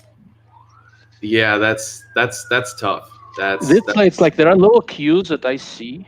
Once again, I mean, I see them before, because this is what I do for a living, right? My day job will make optical test equipment to characterize all this stuff, right? And if you, so I see all this thing and I'm like, oh shit, that's just not true, right? And it may be an innocent mistake, but it's just not true. Yeah. Thanks, sir. I hope you're right. I'm having a blast doing this, I gotta say. Yeah, we all hope so. Yeah. I'm gonna give you a visual that will keep you all guys awake at night, scared and disturbed. So many years ago, we went to the Dead Sea. And remember, my wife is Israeli, and she turns out she's never had a Dead Sea mud treatment, although she's Israeli. So she convinces me to go do this stupid thing. Everybody goes, buys this like jug of mud for $5, slathers them on themselves, go wash it off in the Dead Sea and call it good. No, we paid a ton of money to some Moroccan woman to cover us in this weird ass stinky mud and wrap us in this plastic for like 20 minutes. And I'm claustrophobic. Okay.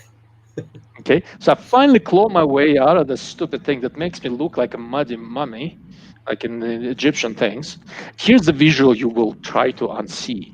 Imagine a 300-pound, fat, hairy, really pissed off Russian guy ambling his way over toward the Dead Sea to wash all that crap off, looking to all the world like a Yeti on steroids, right?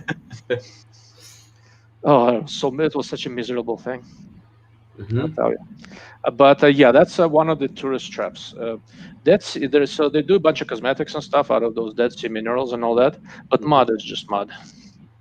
All right, fair, very fair. So depending on who invites you there, Will, I do not recommend it. Okay, all right.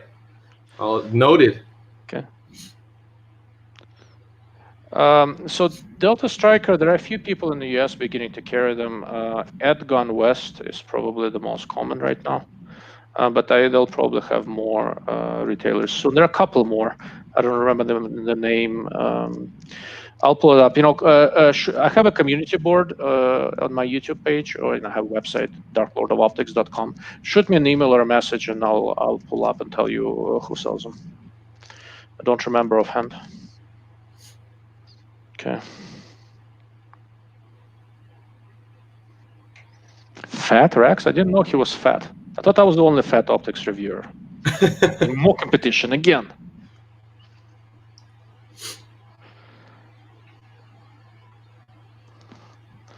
I'm not familiar with that channel, so I don't know these guys. Yeah, so that's Piet. His YouTube channel used to be called Piet Skiet. He's based in South Africa, and I actually met him in person for the first time at this past SHOT Show when I was with Travis from the NRL and stuff like that. And he kind of heads the NRL down there in South Africa. He does a lot more of the precision rifle stuff, but generally everything that I've seen on his channel, and I do know him. He's a good guy, and yes, I definitely recommend his channel. You know, obviously he's a sponsored shooter, so speaks a little bit more about those particular products. But he's a good guy, and he doesn't talk about stuff he has no experience in. And if you're looking for a precision rifle channel, he does tend to stick more towards the precision rifle stuff, and he's a pretty accomplished shooter too. So good channel for sure. Okay, good. I'll need to check him out. Yeah, they're working on it. I hope they will be. They're a good brand. So I'm friendly with the company owner. I met him at SHOT Show. He seems like a good dude. I designed a couple of reticles for them. They support the product well. They want to get into the US, but they are kind of careful. So they're not going to jump in until they can really support it. I think they will be. So, Will, you want to talk about suppressors? Listen, man, the only thing I can say is that every time I go and shoot a match, and then I get to go up to the prize table and pick my prize, and I see all these free Thunder Beast certificates, I pray and wish that I could pick one of these up, because I would love to have a free Thunder Beast. I'd love to have a free any suppressor, but especially a Thunder Beast. That's about the extent. Next time you have a chance, pick one up for me. We'll work out a deal. So I have a couple of suppressors. I'm buying a couple more. I'm not a huge authority on them. From what I've seen, the suppressors by Q are quite good. Dead Air seems to have a good reputation. Although the guys from Q claim that Dead Air mostly copying them. Maybe, I wouldn't know. But most suppressors right now are getting better. What is still harder is to have a really good lightweight suppressor that always doesn't, keeps your gun accurate and manages recoil reasonably well. Thunder Beast, Q, Dead Air, a couple others are all up there. I just ordered Q's Jumbo Shrimps from Silencer Shop. So if you come visit, I'll let you look at it, but won't let you shoot it. Oh man, you're killing me. That's what I'm here for. Jared, I'm working on it. I'm sorry, man. I know it's taking a while. I'm slammed with all this stuff. I've got some ideas, and I'm also working. So I'm starting a company to do red dot mounts and stuff, and one of them is going to be for AKs. I think I have a better mousetrap. So I'll be talking more about that, but it will take me a little time. I don't like to talk out of my ass. So I have 2 AKs set up differently, and I'm doing some tests, kind of finalizing my thoughts. Okay. Remember the whole business, don't talk about things you don't understand. I have a lot more experience with ARs and AKs, and I'm shooting a lot of AKs right now. I went and took a class with an AK, did a couple other things. Every gun system is a little bit different, and I set up optics on ARs and AKs differently. And there is a reason for it. I'll go over all of that. Yes and no. There's a lot of skill. We can do it. We can go to a PRS competition where I'll shoot Will's gun and he'll shoot a Savage 308 and he'll probably beat me. It's not just an equipment race. Yeah. I honestly, man, like I gotta blatantly disagree with that statement. There's a big misconception that it is, because what ends up happening is a lot of the mid-pack shooters, a lot of the mid-tier shooters think that they could buy their way to the top end, to the top 10, top 20, but you can't. Like me, for example, I shoot my rifle and I show up to every match with one bag, and it's an Armageddon Gear Game Changer. And then I have my Really Right Stuff tripod and, my ammo, and that's pretty much it. I don't have, 18 different bags for every stage, whatever. And, I've been fortunate enough to win a few matches like that. And I shoot every match like that. And once you get to that top end, when you're shooting, like at the championship match, when I'm shooting with the top guys in the country, John Pinch, Jake Vibert, Phil Vallejo, Nick Godarzi, all these guys that I've shot with multiple times, you'll see them with the exact same setup. They've got the same rifle they've been using all season. They've got one bag, and then that's pretty much it. And they'll clean every stage. Because when you get to that top level, honestly, the biggest separating factor between everybody at the top level is your wind reading. You know, if your wind reading is on that day and your wind calls are on, that's going to be the biggest separator, because we all know how to build solid positions with minimal equipment. Because the more equipment you bring to a stage, the more time that gets taken up on that stage. And remember, we only have a minute and a half or 2 minutes to build a position and get 10 or 12 or 15 shots off. So, you know, that's where that misconception comes in, is the mid-tier and lower tier guys want to buy their way to points, but you can't do that. You got to put in the time, you got to put in the practice. And, you know, I see that with new shooters all the time at the local matches that I shoot. You know, they'll say, oh man, you know, I wish I could afford to be a top end shooter. Really, the only thing you need to afford is the ammo. I don't ever want to be that guy to, you know, put down other people, but I promise you that I could take a factory Tikka TAC A1 and, you know, give me an Armageddon gear game changer, and I could shoot an entire match that way, and then give a new shooter my rifle setup, and I promise you I'd still win. Doesn't have to be a new shooter. I'm not a good shot, but I'm a competent shot, and you will beat me with a standard gun. Because I'm not. No, seriously. I've seen you shoot. Like, I don't suffer from any modesty, false or otherwise. Trust me. But it's not. There is the skill level difference is. The skill level difference is significant, and for all the top guys that Will is mentioning, they can all swap around and take each other's rifles, and after a week they will shoot the same, and they all shoot different guns. Yeah, very fair. It's just not going to change. I'll give you an example from a different sport. So, one of the things I do is I play tournament table tennis, believe it or not. And compared to people who don't play, I'm a god of table tennis. I've trained, I've played a ton of tournaments, and I'm competent. Compared to the people who are at the top level in the US, for them, playing me or playing Will makes no difference. To the guys who are top 10 in the world, playing me or playing Will, or top 5 guy in the US makes no difference. Might as well be on another planet. And it's just skill level. Skill matters. Really, really skill matters. Yeah, fair. Okay. So I assume you mean stuff like with a little circle in the center and stuff. Yeah, it's not the greatest idea. I don't think it's the way of the future. There'll be some minority of shooters who prefer this. But there'll be some who like a floating dot, some will want to shoot with an open circle, and some who will want a crosshair.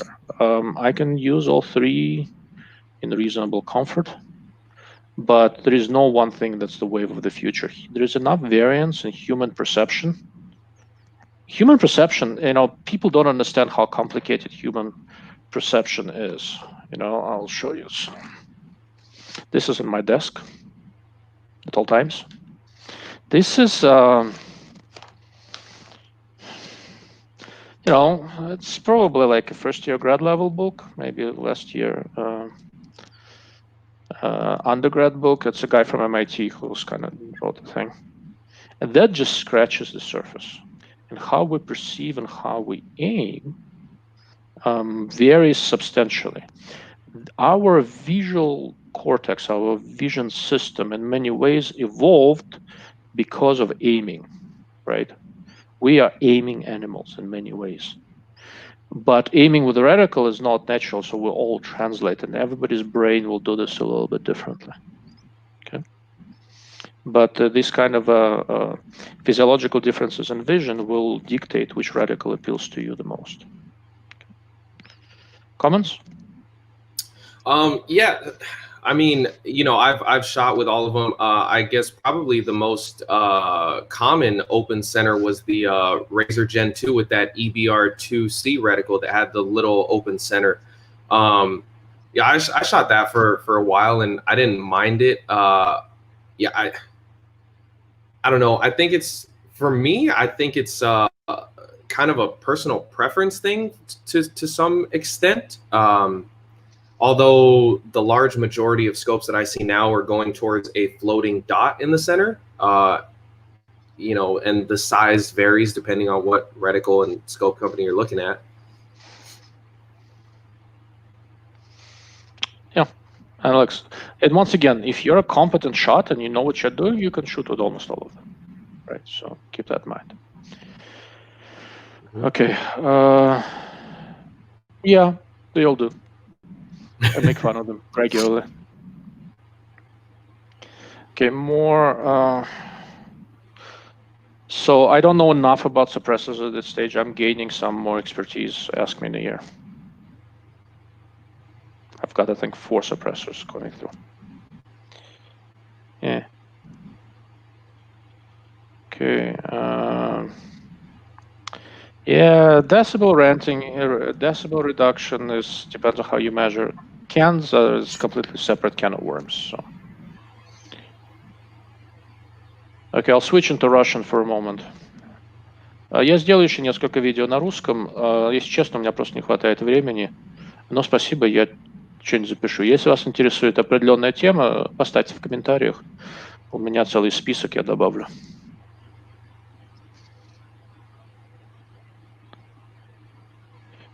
Yes, you need skills and equipment to beat other top guys. Yeah. You need very little equipment to beat people who are mid-pack.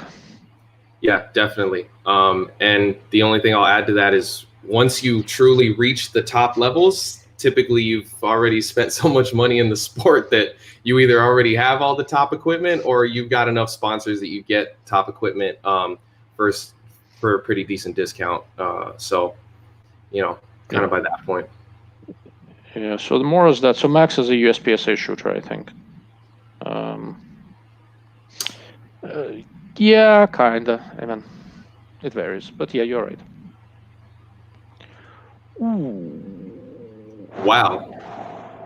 That's a loaded question there, buddy. Oh boy. Okay, so I'll just kind of give my 2 cents real quick. And then hide under the desk. So I've had the Tremor 3 in several different scopes. The longest was probably my 7-35 attacker, which I had 3 of them in because when those scopes first came out, that was the only tree reticle available because they only had the Mil R, the Mil C, and then the Tremor 3. They didn't have the H59 or the Mil XT yet. So I tried 3 different times to really like that reticle, and all 3 times there's just too much shit, at least from a competition perspective. Now, I can't speak on the specific nature of the intended audience of that reticle or not, because I can. But what I can say is, okay, the wind dots in a competition setting, no one actually calls their wind like that. It's not a thing. And number 2, because of the calibers that are more common nowadays, those wind dots are going to be all sorts of funky instead of like the, I guess, clean, what is it, 5 miles an hour it's supposed to be or whatever. And then the mover things at the top in competition, the mover speeds, man, they usually don't line up with the mover brackets on that reticle. So those are also useless and extra clutter. So you got a lot of like clutter going on when there's a lot of simpler reticles that accomplish the same basic thing. You done? Yeah. So Arif, how good is, if you have any grasp of Russian, Russian is a very expressive language. There's a whole different cursive vocabulary that I can use to describe this reticle much more effectively. I'll assume you don't speak Russian, it's not a Russian name. So the fundamental point of reticle design, right? And keep in mind, I spend a lot of time thinking about this. I design reticles for a bunch of people. There are quite a few of mine out there. In general, my reticles do all right. The reticle has to accomplish its purpose with the least amount of crap in front of your eye, because all of that your brain has to process. Okay, everything your eye sees, your brain has to process, right? The core requirements for a good precision reticle is to give you the required holes, have a nicely well-defined primary aiming point for when you dial, and have reasonable horizontal symmetry, because otherwise you will start losing balance. Quite literally, you will start tilting if you don't have horizontal symmetry. That's how our brain works. Okay, and a tremor 3 happens to fail in all those counts. Okay, and that's just basic. That's a basic fundamental problem. Wind dots don't work. This whole grid is very fine and extends very, very far down. When's the last time you needed 30 milliradian of holdover in your reticle tree? I mean, it has a ton of things that don't work, and they aren't there to distract you. If you've been shooting for any length of time when you're already a little bit fatigued, it all blurs. You lose your focus. And then the fact that there isn't a well-defined primary aiming point, that fact comes in, and now you're totally screwed. They sold it to the US military. The guy who convinced the military to use it is a really good snake oil salesman. And if you're a competent shot, you can use it. It's fine. But it is just not a terribly good. It's just not a terribly good way to go. Right. I'll stick it with that. What's happening, Will? I think his headphones are out. He can't hear me. So I'll move on to the next one. No, rimfire doesn't mean less features. Rimfire scopes without parallax adjustment usually have parallax set close at 50 to 70 yards, something like that. And otherwise, historically, some rimfire scopes were not designed to handle recoil, but that's mostly a thing of the past. Nowadays, it's mostly scopes that either have fixed parallax at around 50 yards or have adjustable parallax that focuses quite close. But otherwise, it's mostly just these days it's just a marketing scheme, really. Okay, Will, you back with us? Yep. Yeah. Sorry, I just had to plug in my laptop charger. No worries. You have staying power, man. Usually people wilt and die much sooner. Next question is for you. Oh boy. So luck, man, yes and no. I mean, yeah, of course there's always going to be wind gusts and things like that, but to be honest, like if once you get to kind of the top level, wind reading, like I said, is the big separator between, you know, first, second, third, and pretty much everybody down the line.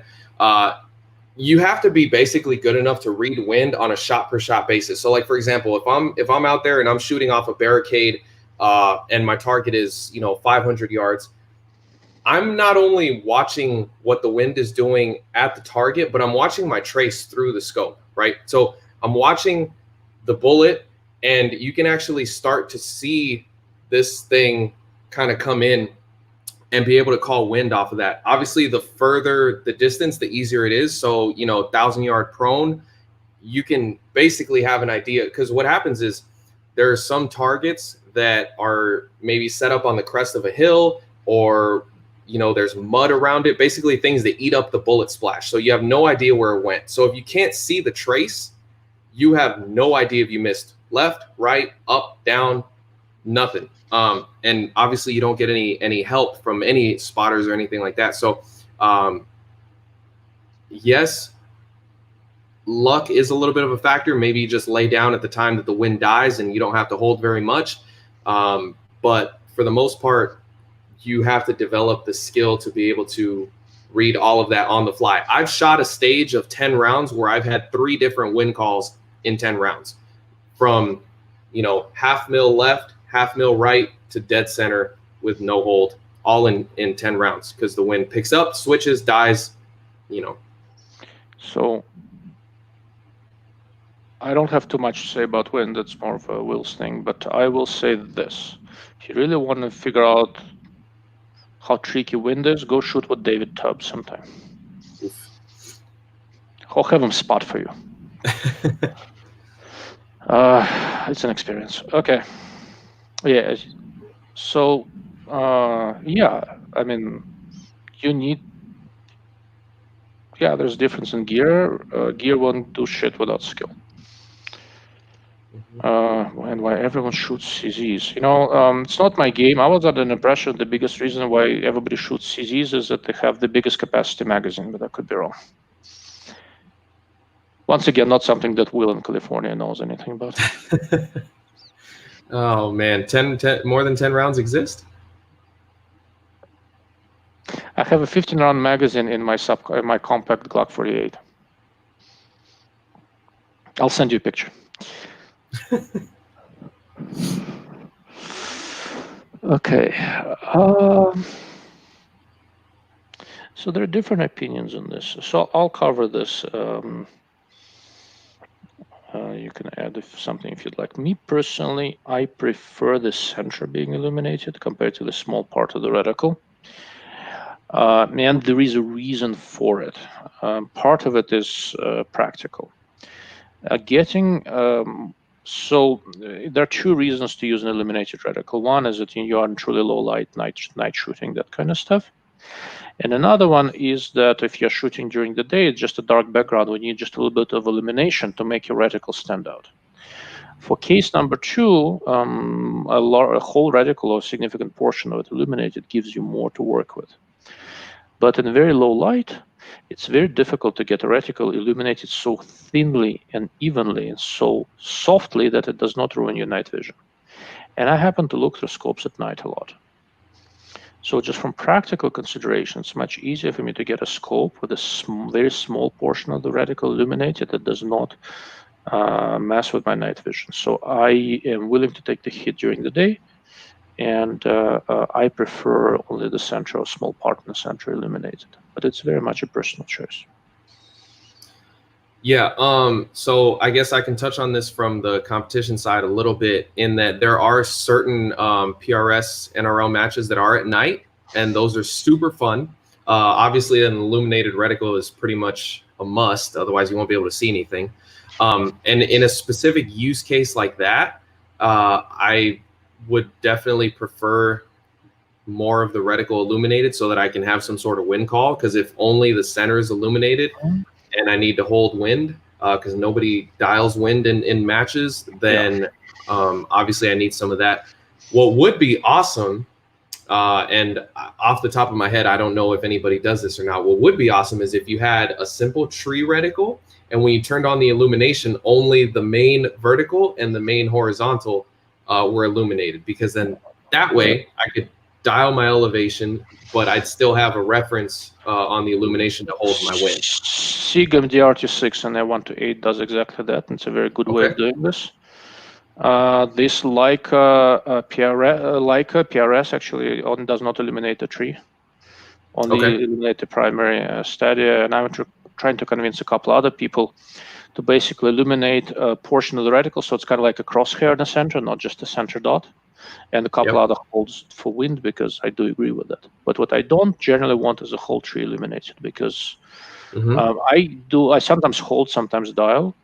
But the worse the conditions, the more likely I am to dial, because in the worst, just physiologically, in difficult conditions, you want to aim with the center of your field of view. Yeah, absolutely. Okay. Or close to it. Yeah. Okay. All right, we've got a whole discussion on CZ guns. I'm going to skip that over because I don't know much about them, and Will can't buy them. Yeah, that's a fact. Oh boy.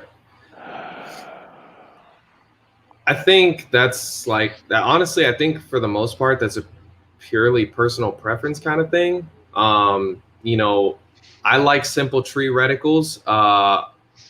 In competition shooting specifically, I make it a point, but it's something that I practice. Now, you know, again, I make sure that I put in the time, and I make sure that I practice this. So I dial for everything.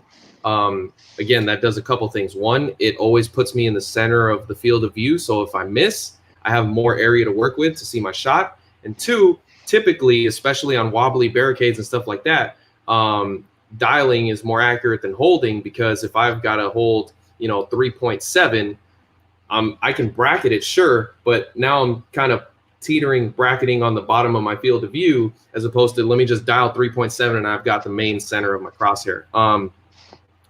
My favorite reticles, I think the Mill XT by Nightforce is really, really well done. That's definitely one of my favorites. I think the I'm trying to think, what else do I like? The Gen 3 XR. Actually, I didn't mind the Gen 2 XR that much. I shot tangent on my competition rifle for like half of last season or 2 seasons ago. And I didn't think it was terribly bad. There were a couple instances where I had to hold over and I ended up in empty space on that like awkward, uneven transition where there wasn't part of the tree. But I think the Gen 3 XR is well done.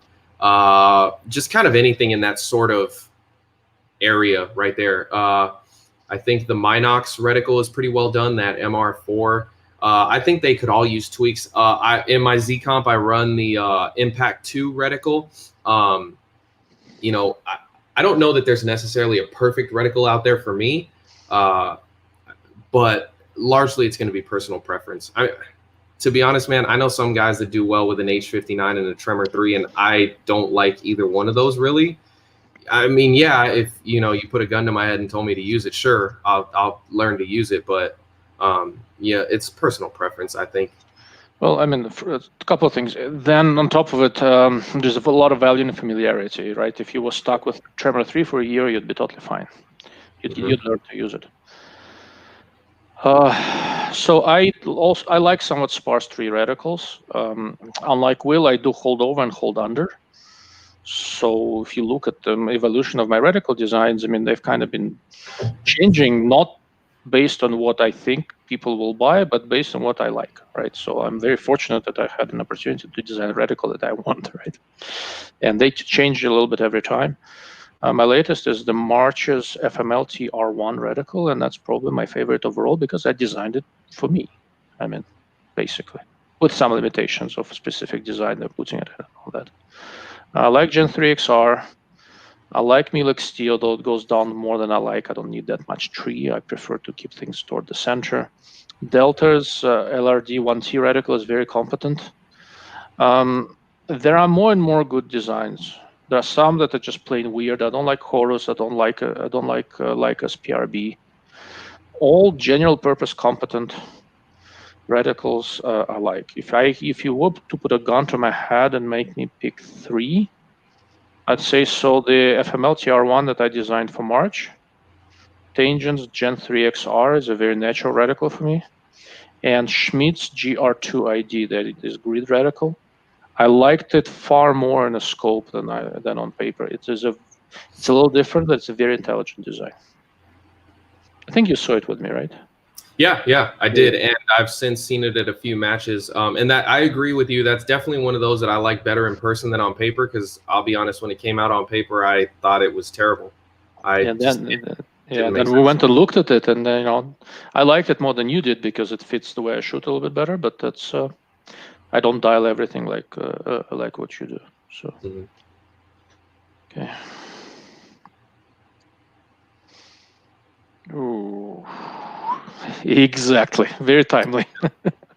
Yeah, and that just goes to personal preference, man. So like I had I had several actually Vortex AMGs early on with EBR7 reticle, and I didn't mind it at all. There was a couple things I would have changed about it, but I thought generally it was pretty well done and very usable. I used it in a couple of matches, and didn't have a huge problem with the reticle at all. But obviously you couldn't like it, and there's nothing wrong with that, man. Personal preference, and it's whatever looks good to your eye. Yeah, EBR7 is a competent reticle, but I finally sold my AMG because it was okay, but I just like other reticles more. No.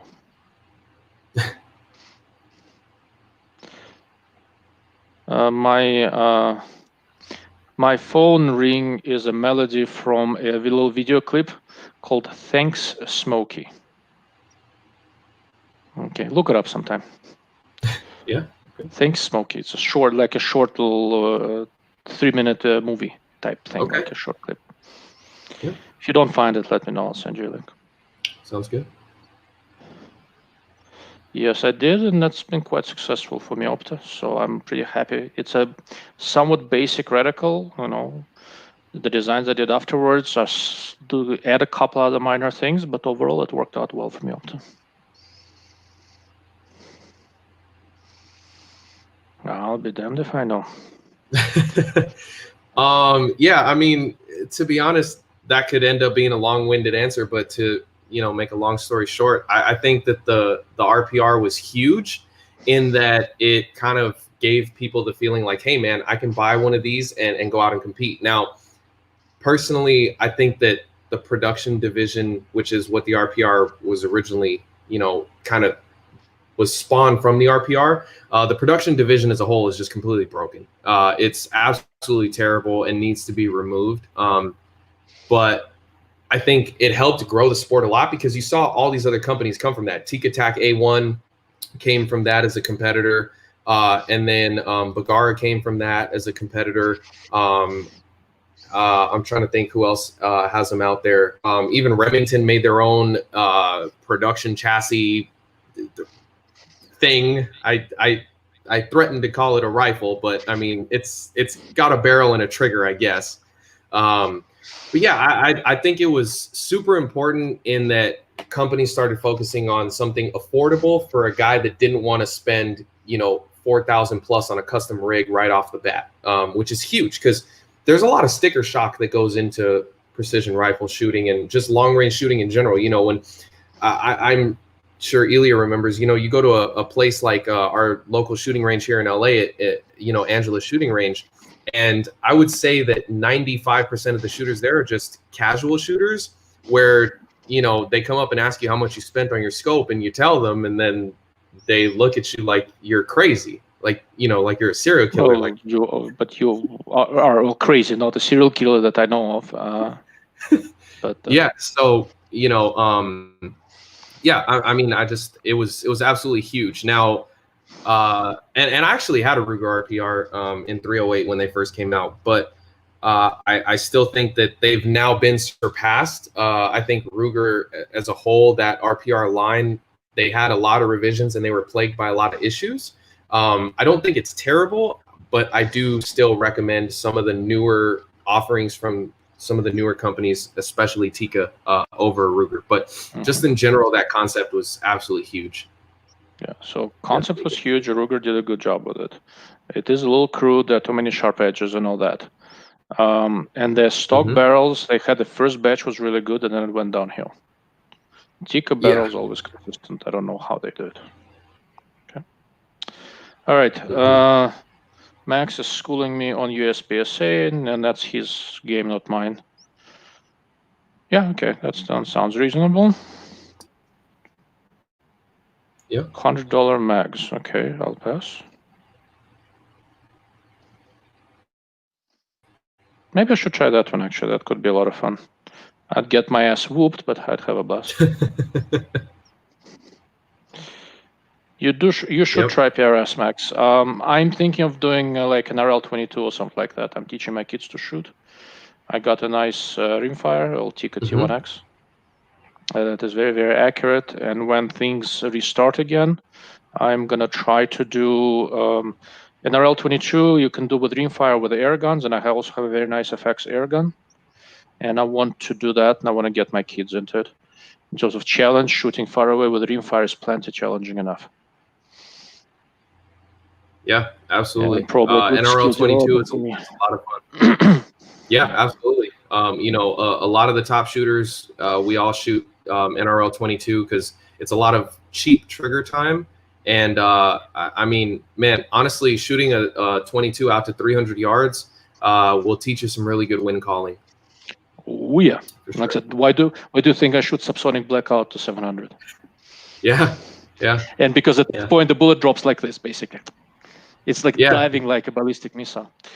Yeah. Lobbing mortars out there for sure. Yeah, it's challenging. You miss your. It makes distance. Normal distance is not that hard. It makes distance challenging. If you miss your distance call by 4 yards, you miss. Yeah. That's how steep the trajectory is. I don't care about sound very much. I go by feel. So get your hands on a Tangent 8 turret, do some clicks, and you'll know what's good.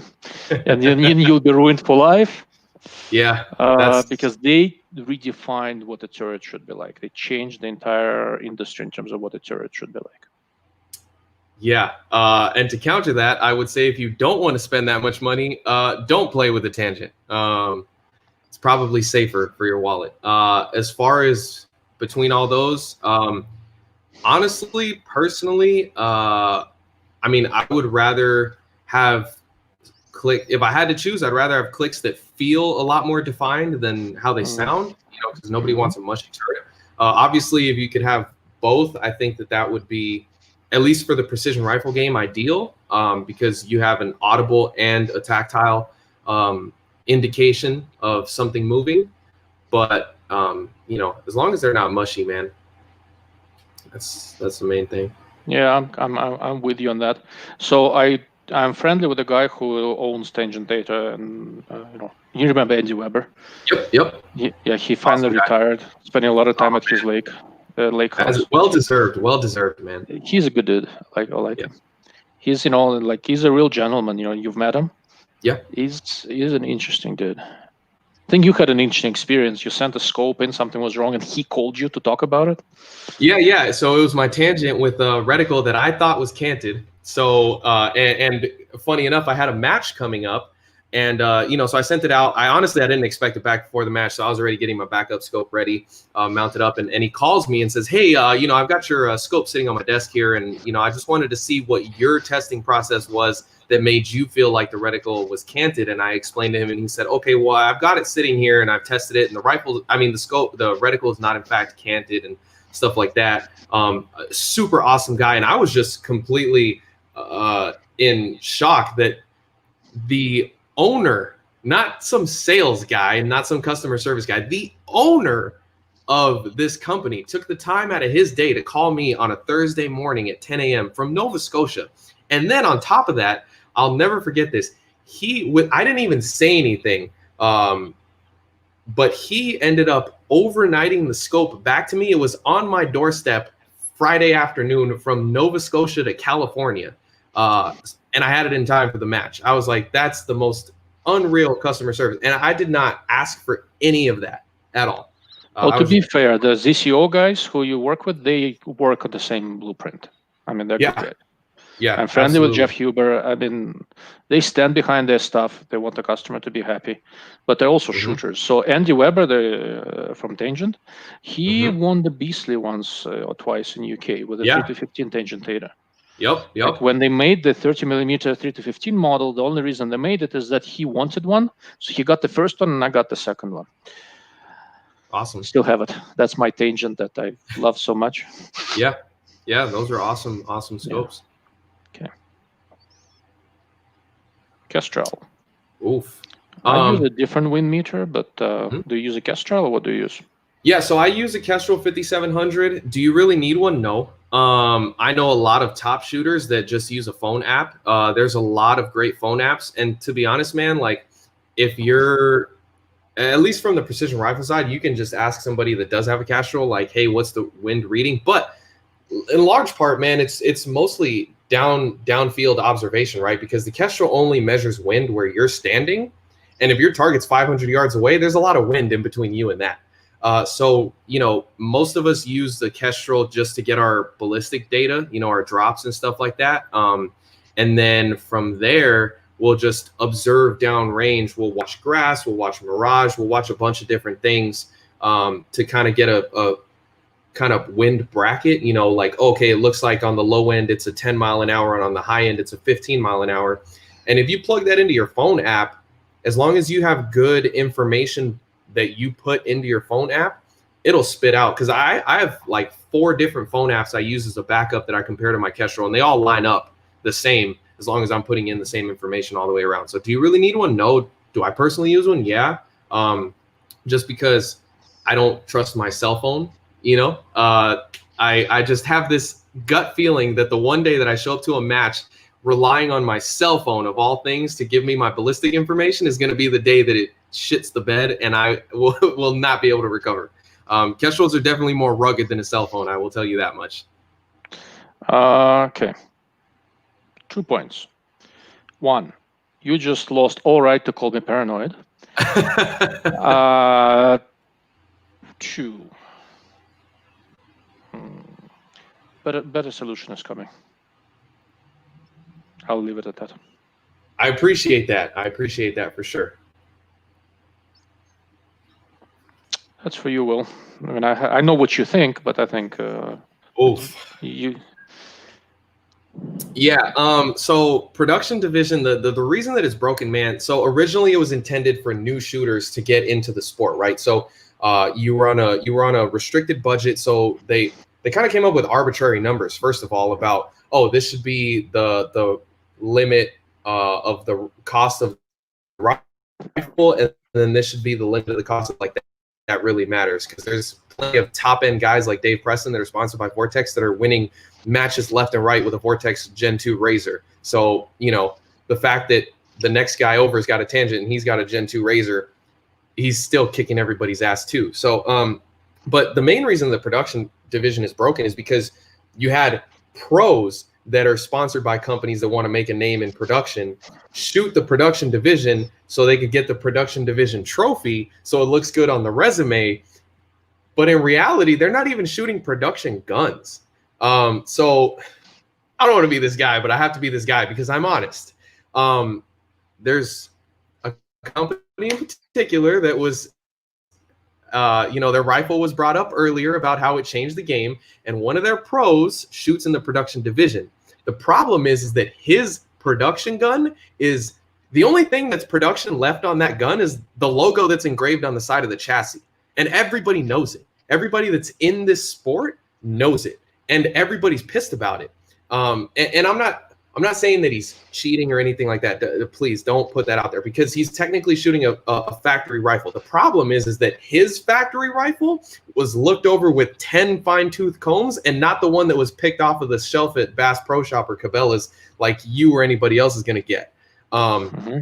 Because the quality control for those production division rifles that the pros shoot is like in a back room with like white gloves on and stuff. So on the surface, yeah, it's still the factory barrel and it's still the factory action and it's all that kind of stuff. So there's nothing cheating going on. You know, they didn't replace the barrel or anything like that. It's just, man, to be honest, you're not going to walk into, you know, Cabela's or Bass Pro Shop and pick up that rifle off the shelf and get the same quality that the pros are shooting. And so it just kind of ruins it for everybody, because now the newer shooters that say, oh, let me shoot in production so I can compete against guys at my same skill level, where you're not. You're competing against a pro that's also got a production gun. The problem is that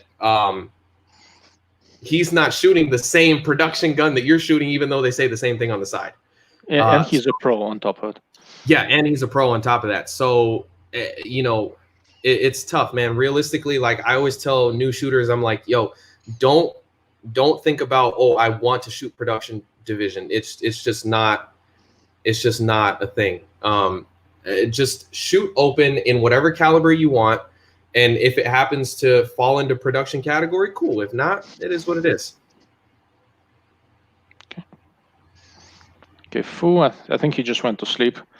If you're still here, we did not mean to make you sad, but I'm enjoying it nevertheless.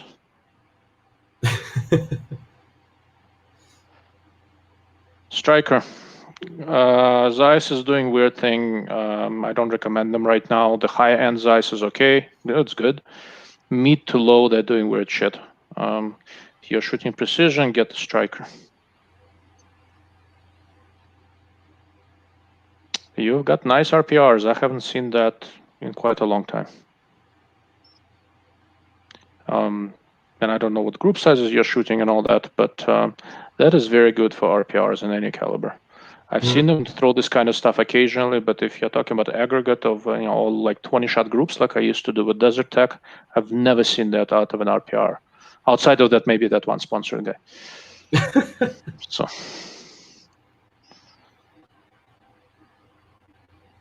All right, I'll check them out. Fu, good night, man. Thank you for sticking with us. I know it's a long night. These things tend to run long. It takes staying power.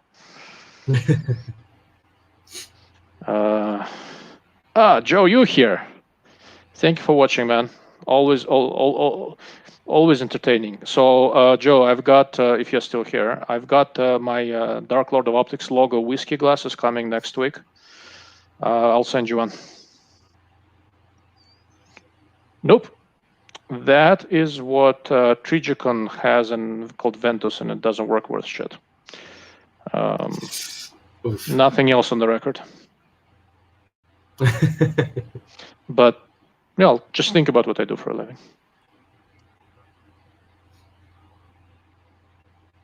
Good for you, Nick. Mm-hmm. I do this. Will does this. It's our contribution to the Second Amendment. Mm-hmm. Yeah, ask him. Oh It's man, production as far as he's concerned, but it isn't. Listen, man, all I can say about that is there's a reason that NRL doesn't have a production division and a reason that PRS does. So, you know.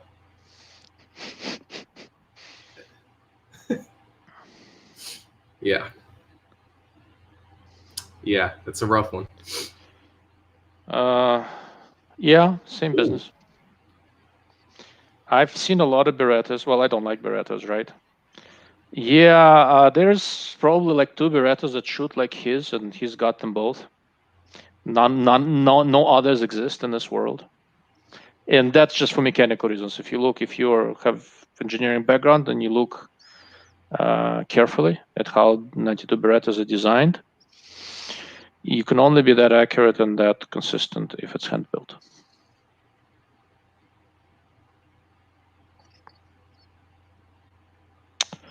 Look, so I haven't seen your guns, Max, and all that, but I've seen a lot of guns. I don't want to pick this argument. Maybe we can have it online, but sub more and sub half more. Sub half more consistently on a factory gun basically doesn't happen. It's a myth that happens once in a blue moon. And it can be cherry-picked gun or a cherry-picked group, but I just haven't seen it. Sub more gets a little bit more common, but not for an aggregate of significant number of groups, not with a barrel a little bit warmer, etc., etc., etc. Perhaps we'll have a definitional difference here.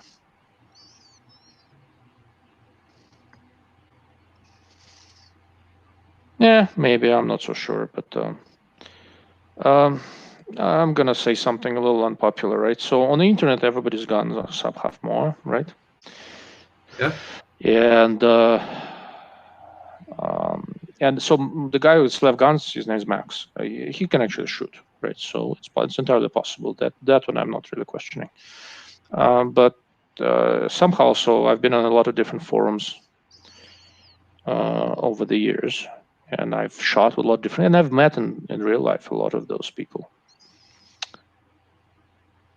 Most of the time when somebody says his gun is sub half MOA gun, that means that he's been shooting for 2 years, and there's one magical day when he shot a 3-shot group that was less than half an inch and declared it half an MOA gun.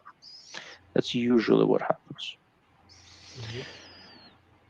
To really declare something a half MOA gun or MOA gun or whatever else takes quite a bit more work, quite a bit more shooting. Because 3-shot groups or 5-shot groups are statistically not significant. They really aren't.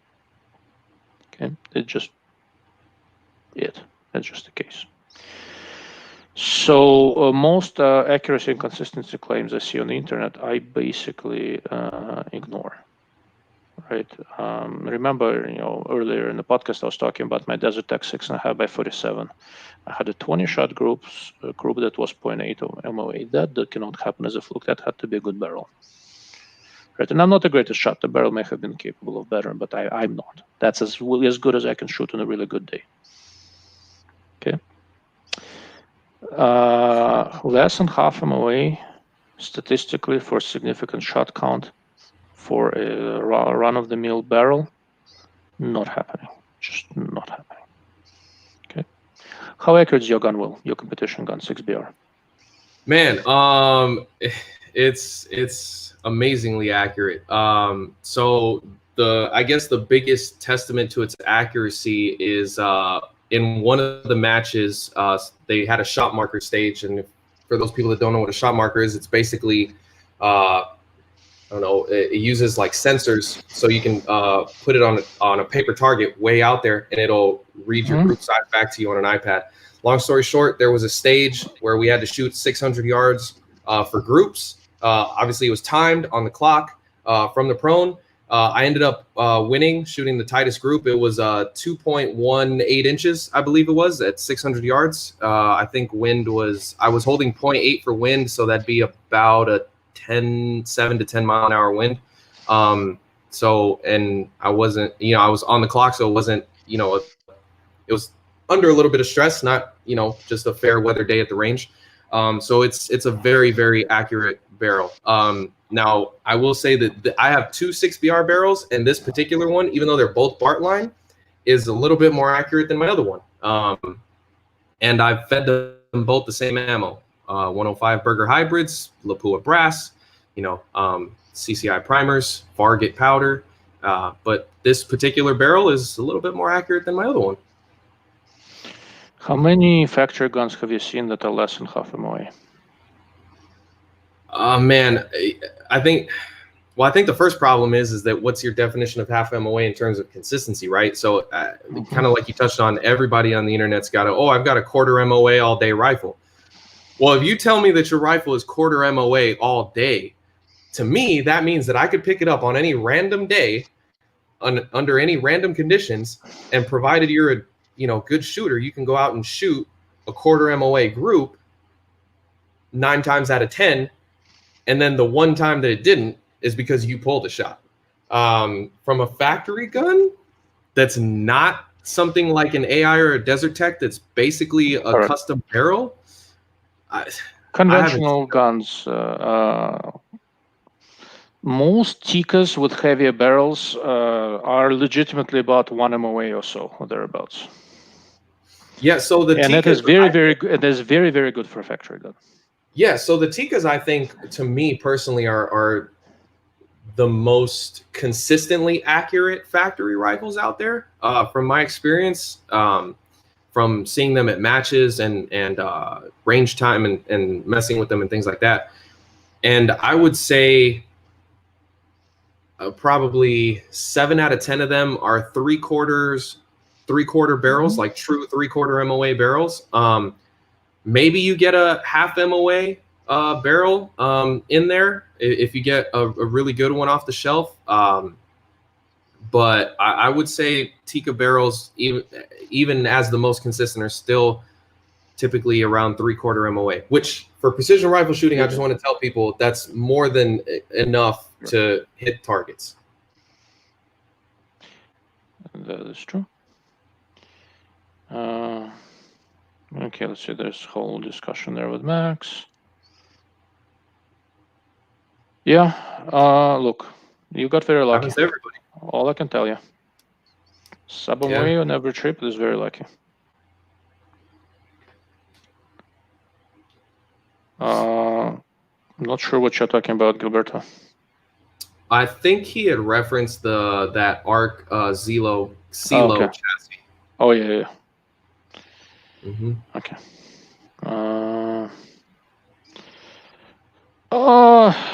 At 100 yards where everybody shoots, no, all of the mentioned are inherently accurate calibers.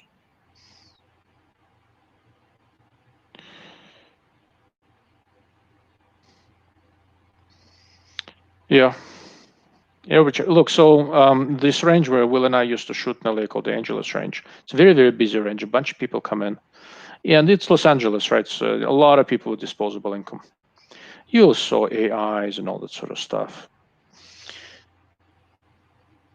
Most people, once again, Max Slavgans, he's actually a good shot. But vast majority of people who told me how wonderfully accurate their guns are have no idea how to shoot. How do they know? Once, for shits and giggles, I set up, there was a kid, he was in his 20s, probably early 20s, with the Accuracy International and the Schmidt & Bender 5-25. He was kind of being an obnoxious dick, which happens at shooting ranges once in a while. So I set up next to him with my old Mosin Nagant, the 2876. I don't know if you've seen that gun, Will, with the dual aperture sights. It's a former Mosin Finnish target gun. It won the worlds at Switzerland at some point. They made about 3,000 of them. I think 800 were imported. I have 2 of them. And for shits and giggles, I outshot that guy with iron sights, and I'm not that good of a shot. But he was walking around the range talking about half MOA groups and all that. So, I take most of this stuff with a grain of salt, but there are clearly enough accurate guns out there. Yeah. Okay. All right, we have a nice discussion of magic groups, large palms, and short fingers.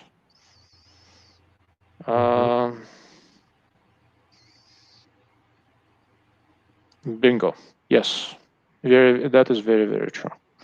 So other than some real dogs out there, basically, like we talked about this earlier, if you don't roll the dice and try to buy a Remington or something, with most decent guns in the $1,000 to $1,500 range, the Tikkas, the Savages, I don't like the actions now, but the barrels are still okay. A few others here and there.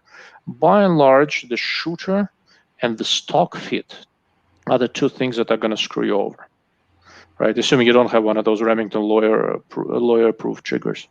If you have a half-as decent trigger and a reasonable barrel and the stock fit that's kind of okay, the shooter's skill is what's going to hold you back the most. Okay. I recorded a podcast with another gun blogger friend of mine called Everyday Marksman. He's a really interesting guy, very cerebral guy. And he asked me then what my recommendation was for shooters. And I know that vast majority of the people just go and shoot off the bench, right? My one recommendation would be, if you're insisting on shooting off the bench, don't use the rear support, right? Have your front support, bipod or bag or something. Don't use the rear support.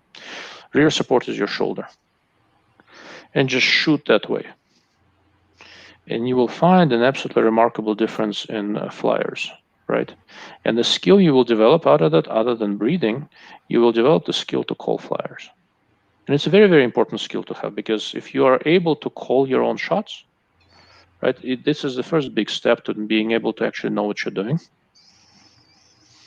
And after that, you can transition to other positions. But everybody who's using front support and rear support, if you don't have a very heavy kicking gun, you're basically tricking yourself into thinking you can shoot. Okay. I know it's a little bit harsh, but it's the truth the way I see it. Yeah, absolutely. Okay. Absolutely. It makes this rear support makes a huge difference, right? There's a very, very small number of people who can shoot consistently better than one MOA without a rear support. Okay. All right, we have a couple of questions. What are the problems with Vortex Strike Eagle LPVO 1 to 6, 1 to 8? It's not a very good scope. I don't know what to tell you. I don't like that design. I mean, iBox is not great. They keep on getting a little better. There's a lot of weird distortion that's hard to dial out. It's a budget scope. Vortex sells a ton of them. It's just not a great scope. There are better options in the same basic price range.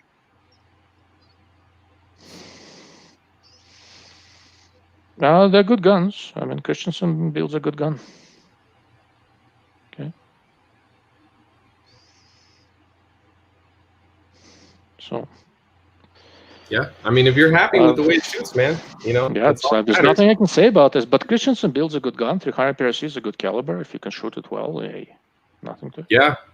If you can shoot it well, don't develop a flinch or any bad habits off of it. Those big magnums tend to do that. Yeah. Well, this one's not that big, but it's it's a good size round. All right. If it's not holding you back at all, you are a good shot. Almost everyone, there's going to be a difference. Yeah, obviously, yes. For bench or staff class, you do need the rear support. There's no question about it.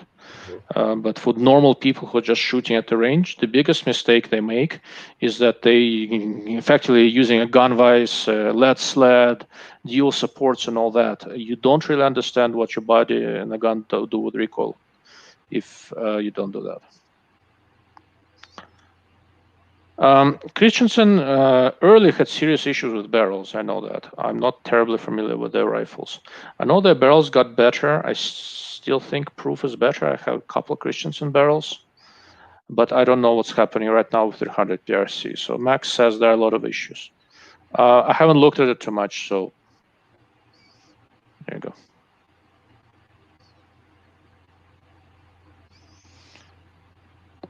Ooh, that's interesting. Your offhand grip from the butt to the forehand. How heavy is the gun? That's a really interesting. Yeah. So I'll let you address it in a moment. So I've seen this kind of stuff when the gun is compared to the light, and when your shoulder behind the butt pad is slightly inconsistent, a little bit more of an angle, and that's what happens on a recoil starts moving the butt stock to the right a little bit, and the front forend lifts a little bit. I've seen that. By holding your hand on the front, you're weighing it down, and that gives you a little bit more tolerance in how your shoulder lines up behind the stock. Make sure you're in the pocket. Yeah, that's definitely interesting. Usually it works the other way around. But I mean, if it worked for you, on a 20-pound gun, I wonder if he's shooting a lightweight gun. Yeah, I mean, it's definitely possible. I would tend to have the same thought as you, that it's probably a lighter weight gun, and so there was a lot more muzzle shift.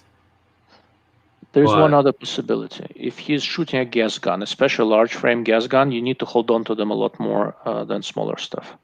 Yeah, for sure. So he says 12 to 14 pounds. Yeah, depending on the caliber, no, that it might. Yeah, depending on caliber, for sure. Yep. But so with large frame gas guns, there's a lot of mass moving front and back, and the gun will start rotating in your hands. You really need to hold on to it. For those, you should have your offhand out in the front, stabilizing things. Yeah, just a quick general note on that for a lot of guys that may or may not know, gas guns are actually inherently harder to shoot than a bolt gun because you have 3 different recoil impulses versus 1 in a bolt gun. So if you shoot a lot of bolt and then transition to a gas gun, it'll really expose a lot of the flaws that you have. Typically, if you're a really good gas gun shooter, you can transition to a bolt gun. I don't want to say more naturally because you still got to remember to run the bolt, which I see happens a lot. Guys just kind of forget that it doesn't auto load itself, but you know, fundamentally you'll be typically pretty sound on that end. So against the field, I'm a better gas gun shooter than a bolt gun shooter. I have a lot of mileage in ARs. Yeah. Honestly, the biggest thing that helped me get better. Once again, I'm by no means a good shot. Always keep that in mind, right? I'm a world-class optics nerd. I'm not a very good shot. The thing that gave me the biggest improvement is when I started shooting offhand and standing, primarily offhand with the ARs.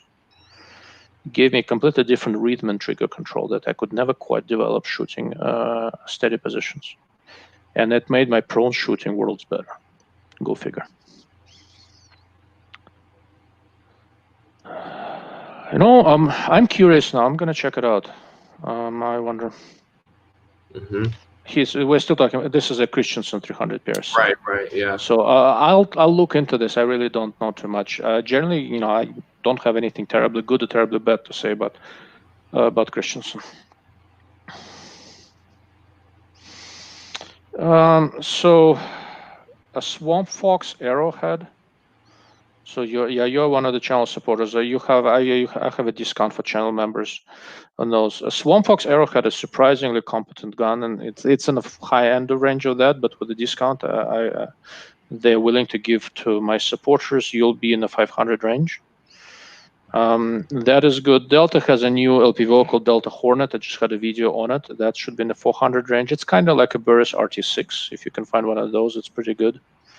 I'd stick with those. Then the next step up is Delta Striker and the Vortex Razor, stuff like that. Swamp Fox Arrowhead, Delta Hornet. I would look at those two. I am not a person to tell people how to get good at shooting, although I most certainly will as we go along. But it's not so much to get good at shooting, you should talk to Will. To learn how to suck less, you should talk to me. It's not the same thing. Okay. I don't know if that makes sense, but it's different. So after this business with shooting standing and offhand started, what happened? My best days did not get better, but my worst days got a lot better. Right, so I'm probably more qualified to say how to be less bad rather than to actually be good. Yeah, I mean, if you want to get good at shooting, you got to shoot, to be honest. I dry fire a lot. I honestly religiously dry fire my competition gun every single day for at least 30 minutes. I've got one of those DFAT focus thingies on the front of my scope so I can focus in on some household objects, maybe pick something kind of small like a knob or a screw or something like that around the house and stuff like that. But dry fire helps a lot. The only problem with dry fire, if you dry fire too much and don't live fire enough, is you get used to no recoil, right? And then as soon as that recoil hits you, then your fundamentals kind of go out the window a little bit.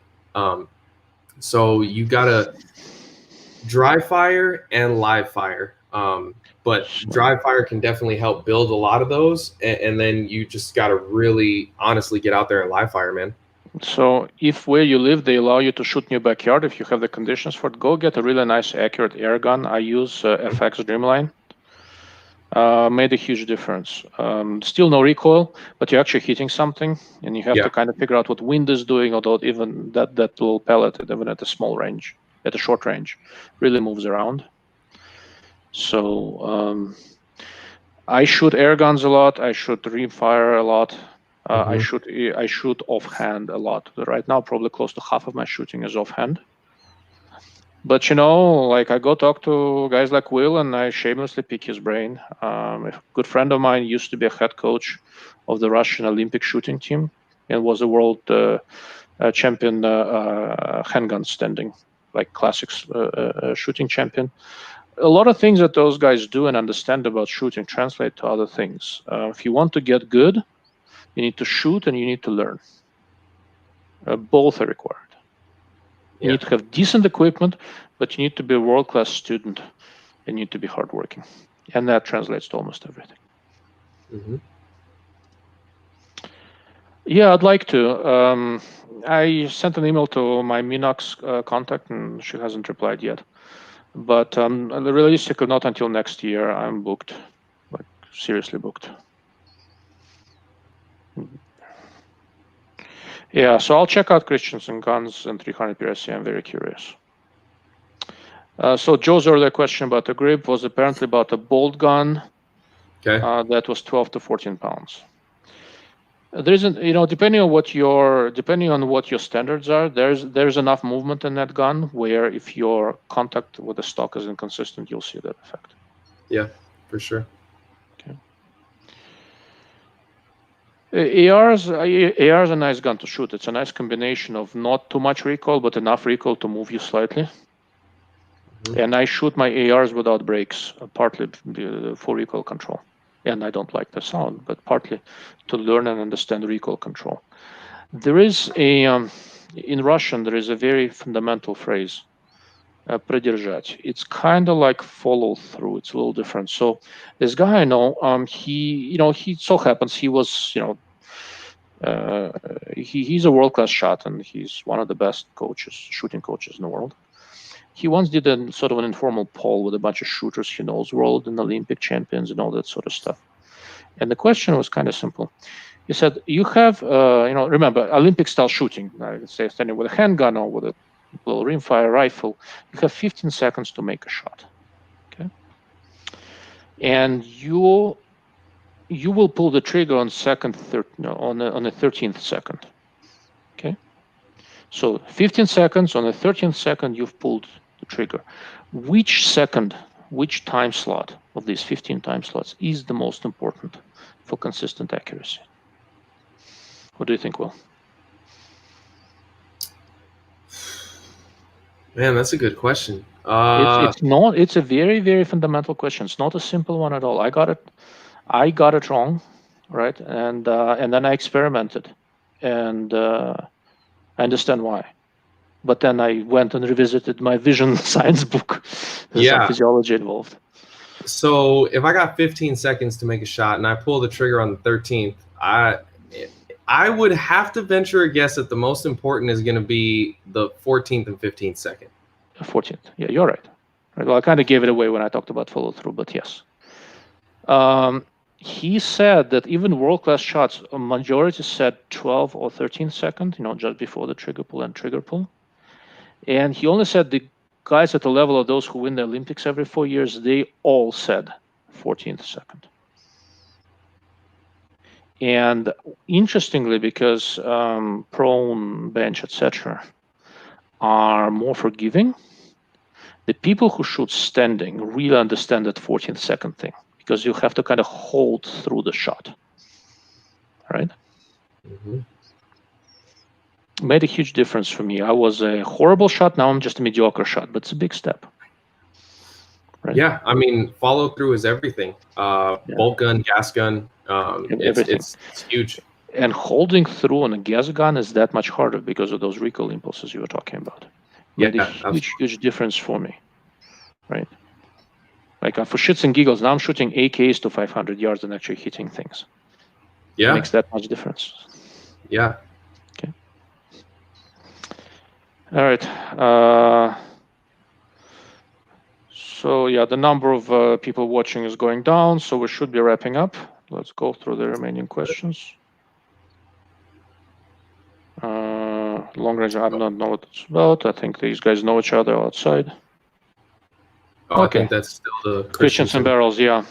Mm-hmm. Yeah, I've had some early issues with Christians and barrels. I thought I had it figured out, perhaps not. So I could be wrong, don't know. Oh, he's actually waiting for one. So when you get one, let me know how it is. Now I'm very, very curious. Yeah, I've heard that about Bergara. It's a good action, but I don't think the barrels are as good as the rest of the gun, personally, from what I've seen. Yeah. And, making a gun and making a barrel are two different things. It's one of the many reasons why so many gun makers, until they get really big, don't do barrels in-house. Yeah, I mean, honestly, making a good barrel is a fine art. Yes. Yeah, I don't have a ton of experience with these calibers. I'm thinking about getting a 300 PRC because, like I said, the very, very long range is the one thing my fix cannot easily do for me. Mm-hmm. And barring of starting competition, and if I compete at LB22, I'm not itching for a competition gun, but every once in a while here in New Mexico, there are some places where I can shoot 28 miles if I get a howitzer. So I'm thinking about 300 PRC.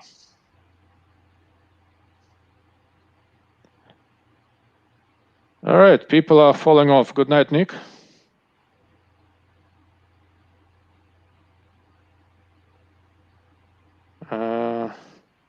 So Max Slav Guns wears Adidas sweats, apparently, on his channel. I'm going to get you one of these t-shirts, Max. You should wear one of these, much better.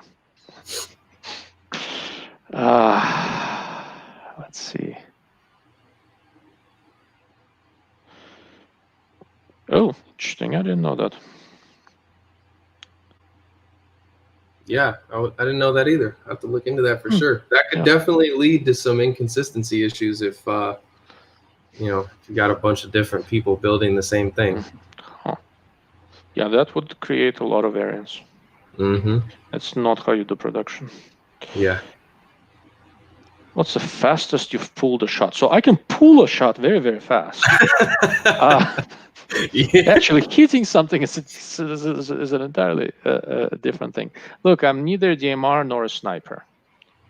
Yeah, very true. Against the field, I am better when we're doing something at moderate speed than when we have all the time in the world. Right? But I'm still not a terribly good shot, so I don't know how to answer this, really.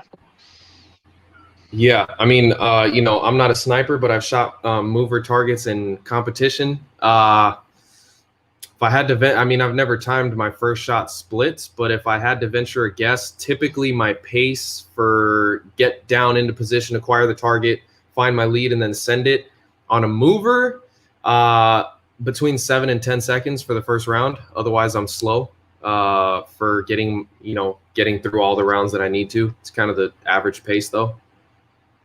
Okay. Good night, Max. Thanks for chiming in. Always good to have you here. No, it's a new scope. They're just coming out with it, so it's not very available yet, but hopefully soon. And I think we ran out of questions. Will, we outlasted them, man. Hey, listen, teamwork. Yes. All right, I'm gonna hang out for a couple more minutes. It's the first part was half hour. Part 2 is almost 3 hours. Yeah. So I'll finish my whiskey, and Will, thank you for joining. It was really nice of you. Really appreciate it. Yeah, absolutely. Thank you for having me. Hope the viewers got a lot of their questions answered. It seems like it. Love to be back anytime you got any more questions, for sure. Okay, hold on. We have a couple. Half second at most, one shot got both. You need to get that on video, man. That's an amazing shot. That's a pretty impressive split. Shooting trap is a little quicker than getting down and shooting a mover, though. Yeah, just a little bit. Okay. Does Will have a channel? So you see under his name it says Covert Noob 5. That's his YouTube thing, and he's been doing a little bit more with it. Yep. I'll drag Will over here every once in a while, and he does his videos here and there. Yeah, so, for sure. Different take on this, but like I said, it's competition shooting is different, so it's nice to have a different perspective. Yep. Good night, sir. Thank you for sticking with us. Yep. So my pleasure. It's long and tiring, but I gotta say I get a blast out of doing this. I enjoy it. Yeah, the direct interaction with people is a lot of fun. It's different than just blasting video out there. Absolutely, a lot of fun.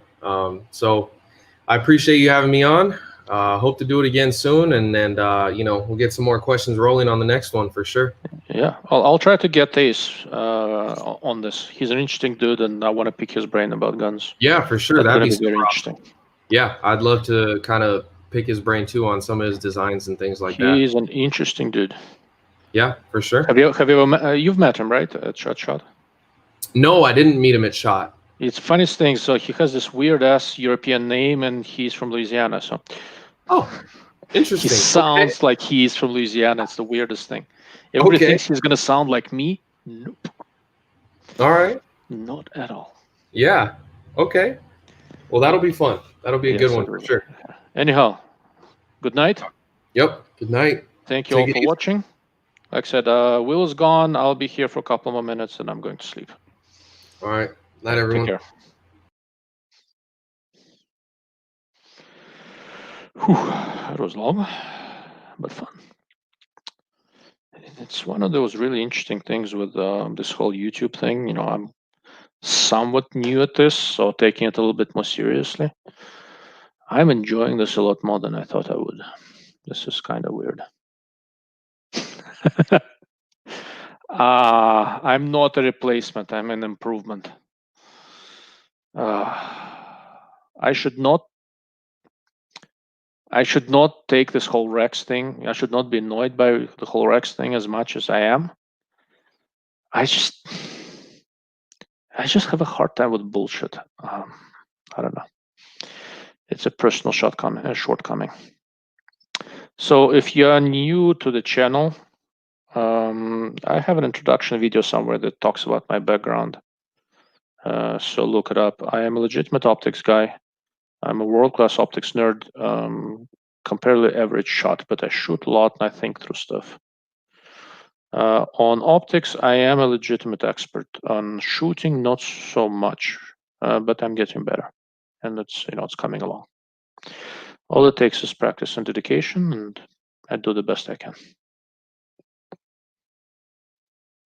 Thank you, guys. Really appreciate it. I'm just so impressed that so many of you can make it through my accent for 3 hours. You know, like I've been married for 16 years now.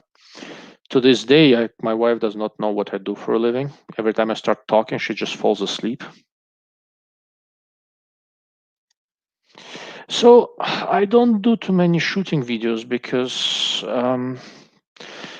there are much better people you can learn from as far as shooting goes. Right. I enjoy shooting, and you'll see some more videos from the range. I have made a few. I'm not shooting. I'm just standing at the range. I'll probably do a few clips of shooting in terms of how to get behind the scope and all that. But that's not what you should be getting from me. The optic stuff that I do is more relevant.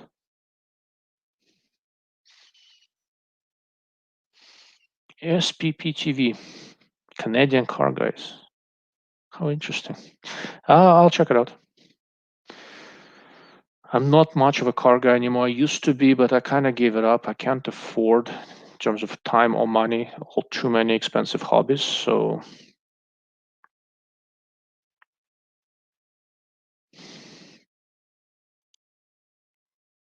tactical teaming, what the hell is that?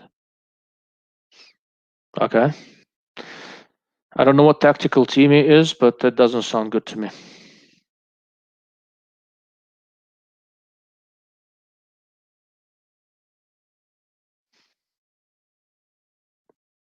All right.